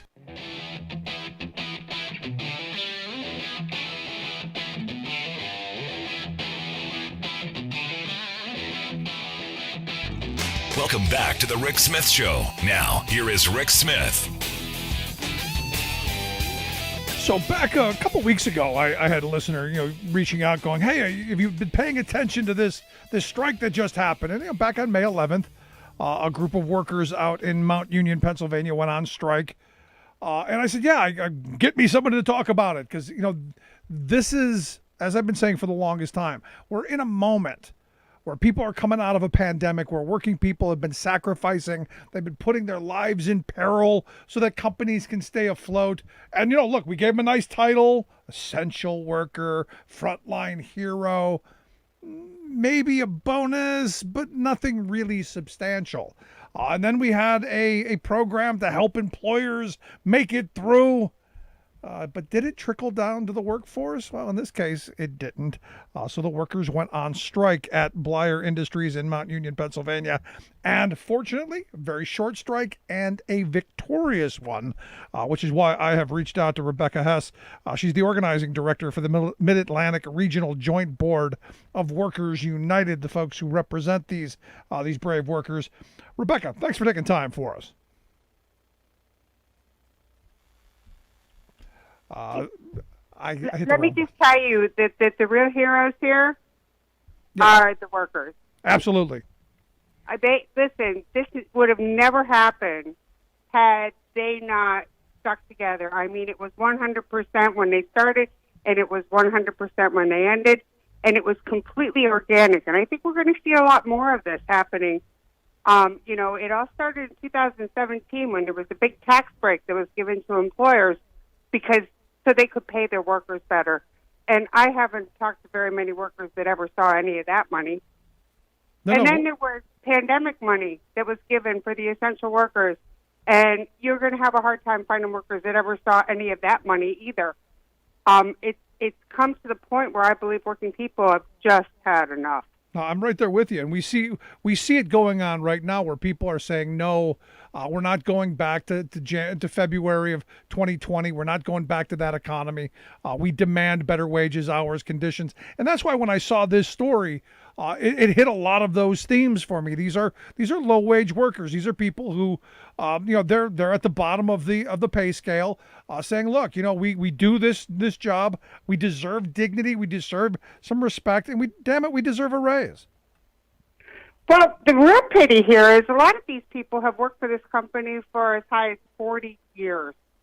It's not that they hate their employer. That's not the question at all. I mean, they've been very loyal.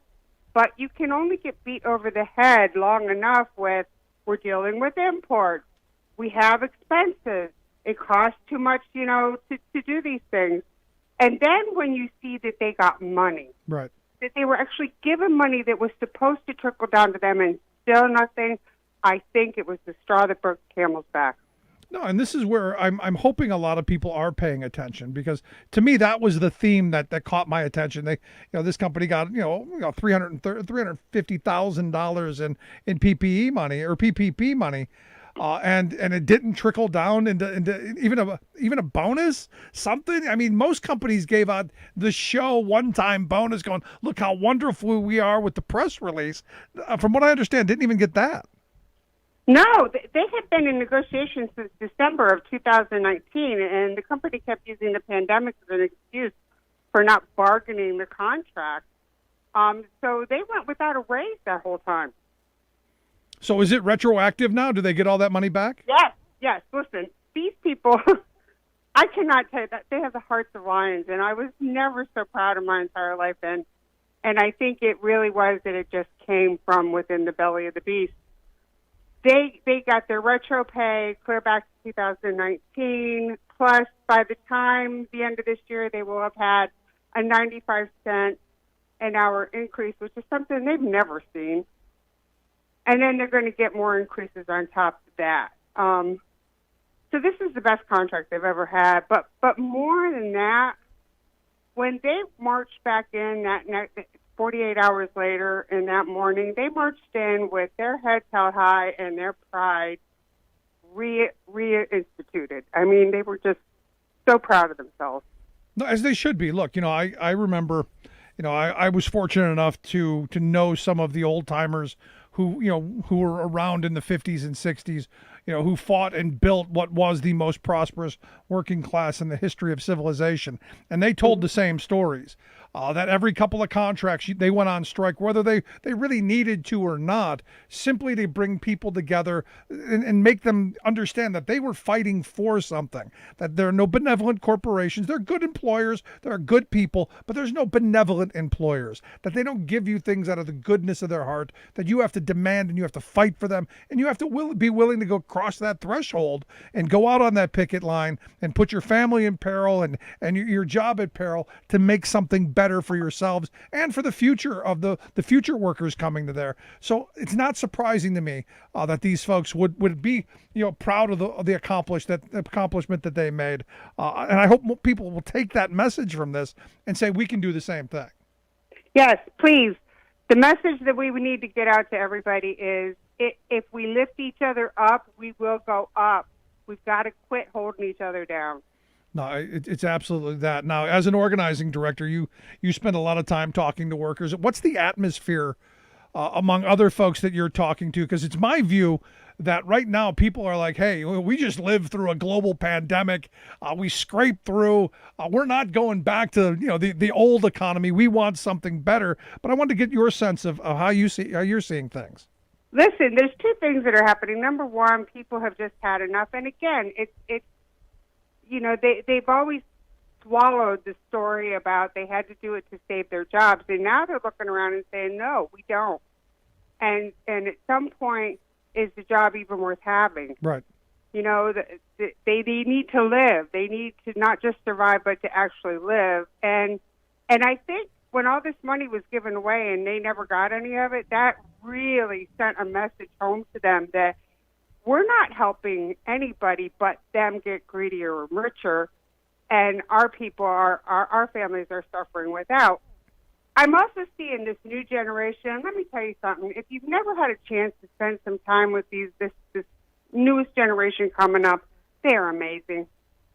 They're just amazing. They get it. They get it that it's all for one and one for all. And to see that coming up with the old timers finally getting their pride back, it's a pretty amazing moment in our time. Yeah. Now, what I think it is I think, this generation coming up, they've watched their parents go through all of the indignities of job losses and everything, their retirement stolen and all of the union busting and all of the outsourcing and all of the things that have happened over the last couple of decades that have really just destroyed and harmed families in ways that I'm sure sociologists for generations will be studying, but they're looking at it going, not me, not going through that.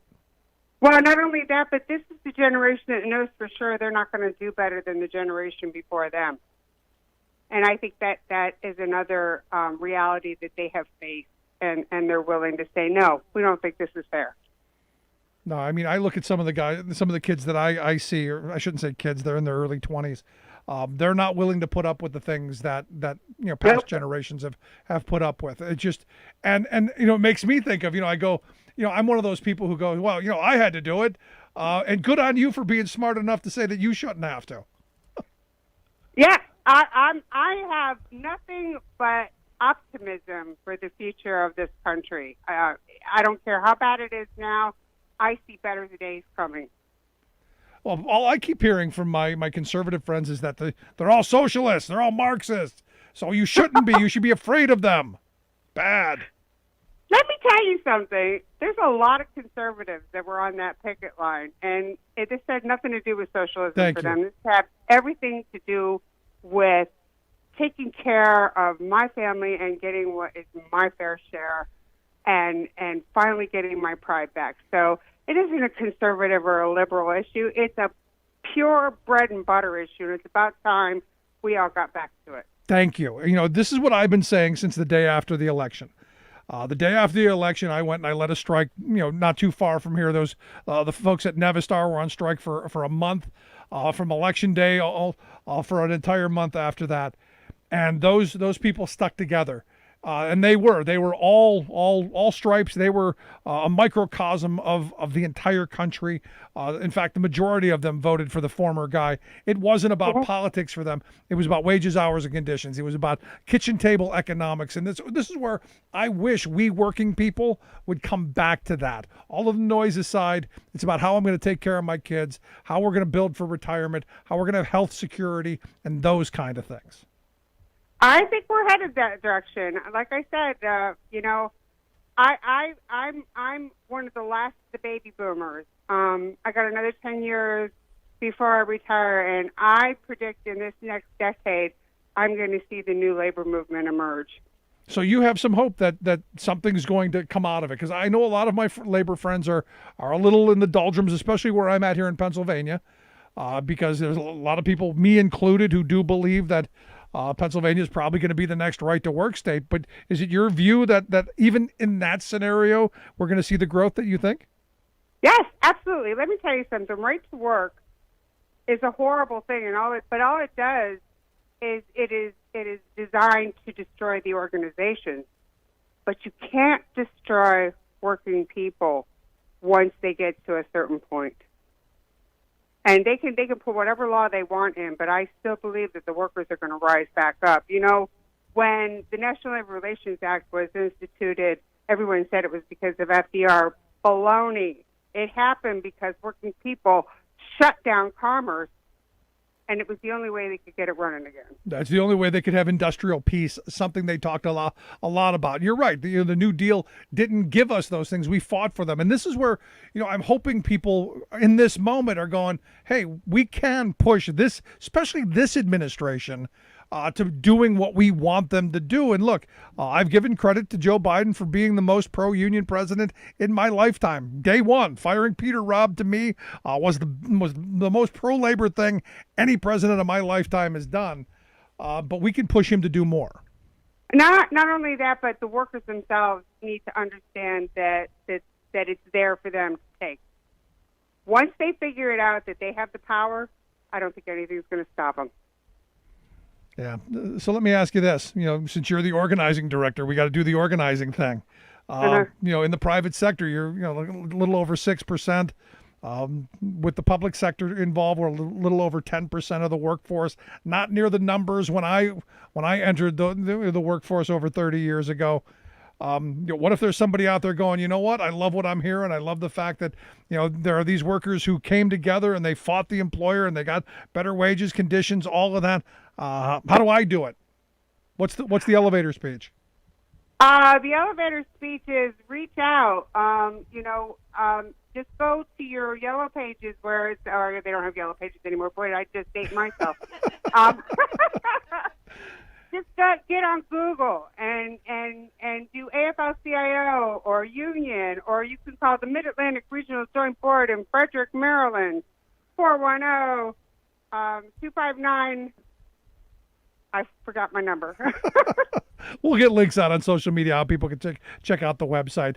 But the argument is to reach out and start talking with someone like you, an organizer who's going to help people join their. About my organization. I'm not talking just about. I mean, just start talking to other workers and other organizations and find out. Shop around if you want to, but we need to start organizing across the country, and that's the only way we're going to lift up the wages and hours and work conditions. No, to me, it's that simple. I have these conversations with folks all the time about, when I started years and years ago, what the conditions were that our expectations were. It was expected you got paid overtime after 8 hours.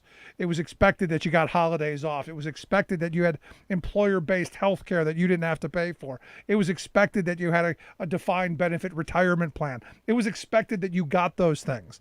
Today, those things are, not expected. It's to where you're almost not even an employee anymore because companies have gotten so far to misclassifying people and stealing wages and all of that we have got to really be at this moment asserting our rights. Oh, I'm on with you. Yep, sign me up. I want to go there. There you go. Rebecca, I appreciate you taking time. Congratulate the folks there at Bleier. Good on them. I wish them the best and congratulations for a victory well fought and well won. Thank you very much. Good stuff. Rebecca Hess, organizing director for the Mid-Atlantic Regional Joint Board of Workers United. We'll get links out on their website on how you can take a look at the work that they do. It's really a great little story. The fact that these people who were at the lowest wage, low wage, I think the average there was about $8.50 an hour, and they said worked through the entire pandemic, and got the hero title, got the essential worker title, and not a dime to help them. Good on them for saying no more. Let's take a quick break. Right back to wrap things up. Stick around. You're listening to the Rick Smith Show.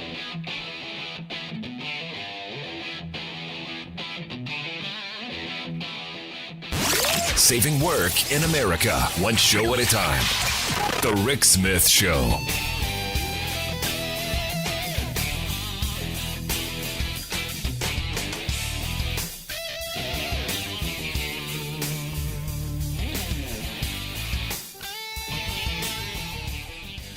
I'm Rick Smith, and this is Labor History in 2.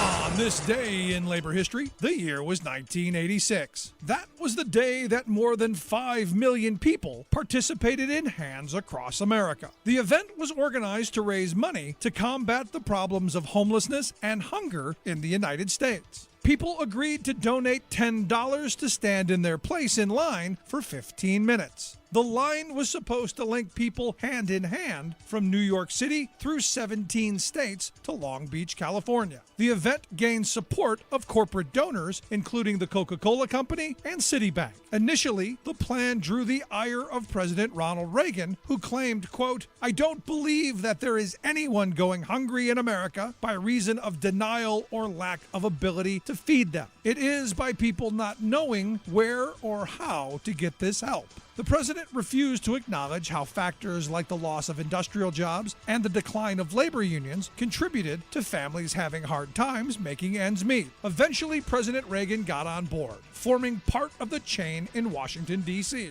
He was joined in line across the country by everyone from Oprah to Chewbacca and Mickey Mouse. The event was projected to raise $50 million, but not everyone turned in their pledged contributions, and staffing costs ate into profits. In the end, the project raised about $20 million. In 2015, the U.S. Department of Housing and Urban Development reported that there were more than 500,000 people homeless in the United States.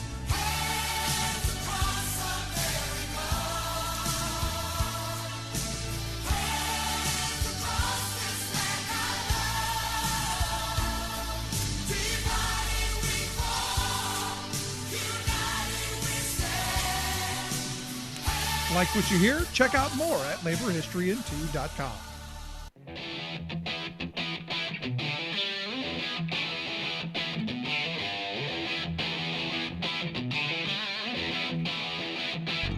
Welcome back to the Rick Smith Show. Now, here is Rick Smith. So during the break, I noticed a message from Geraldine on Twitter. She, in talking about the ban on Huawei in Australia, she writes, Australia's ban on Huawei started with the Rudd government. Fun fact, Kevin Rudd is an avowed Sinophile and fluent in Mandarin. He's closely linked to China. If he treats Huawei with suspicion, you have to take notice. And look, I was talking about this back when Trump was when they were banning them, and Trump was not sure where he was going. I was like, you got to ban this altogether, because these are the folks who have this communication technology that our military uses, and this is one of those things where I'm always a little suspicious of a communist entity. I'm always suspicious of folks who they want to be in the number one seat. And what's interesting to me, I've been getting a lot of email from folks going, well, this is just America being a colonialist, country, and they don't want anyone else to rise up. It's amazing to me the number of folks who have moved that thought my way. And I'm going, no, it's not that I don't want China to rise up. I want them to compete fairly like everyone else.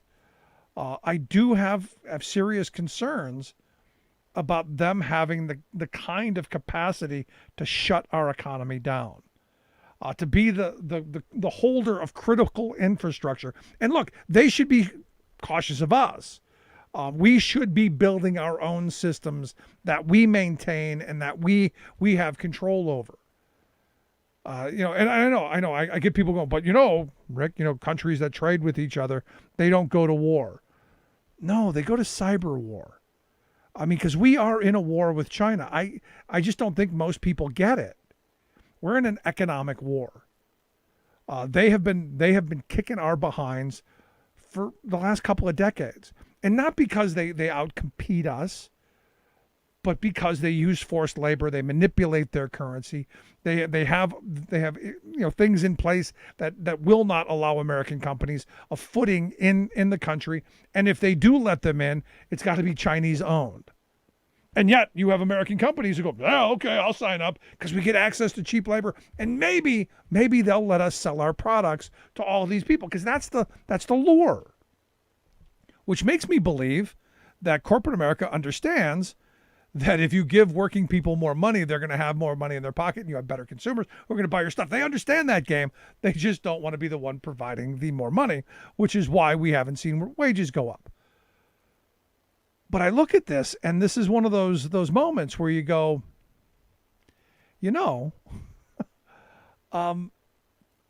we need to wake up to the reality that China is whipping our behinds. And what that's going to look like down the road. Our supply chain is weak. Our manufacturing capacity is weakened. The fact that we can't build the things that we need in the moments that we need them is a problem for a country. If you're the head of a business or a government, you would not want to run it the way we've been running things. And we're sadly in a tough spot, especially when you consider that we've got a divided government. We've got Republicans who will do everything they can do to stop the administration from getting a quote unquote win because they might do better in the next election.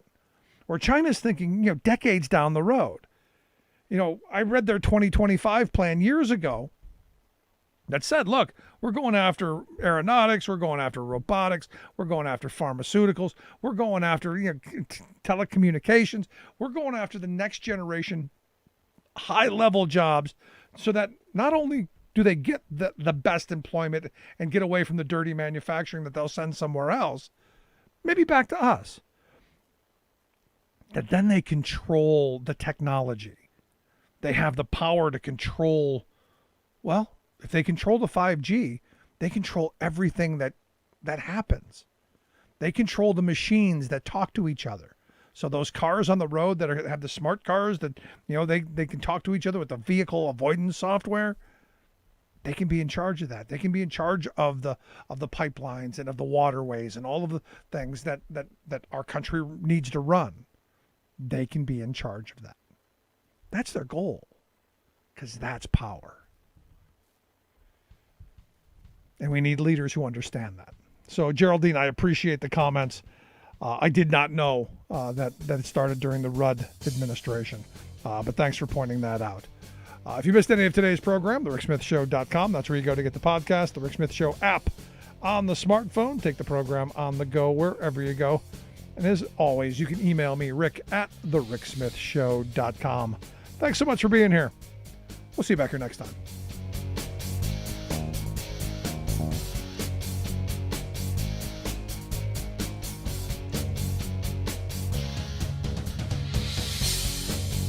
You've been listening to The Rick Smith Show.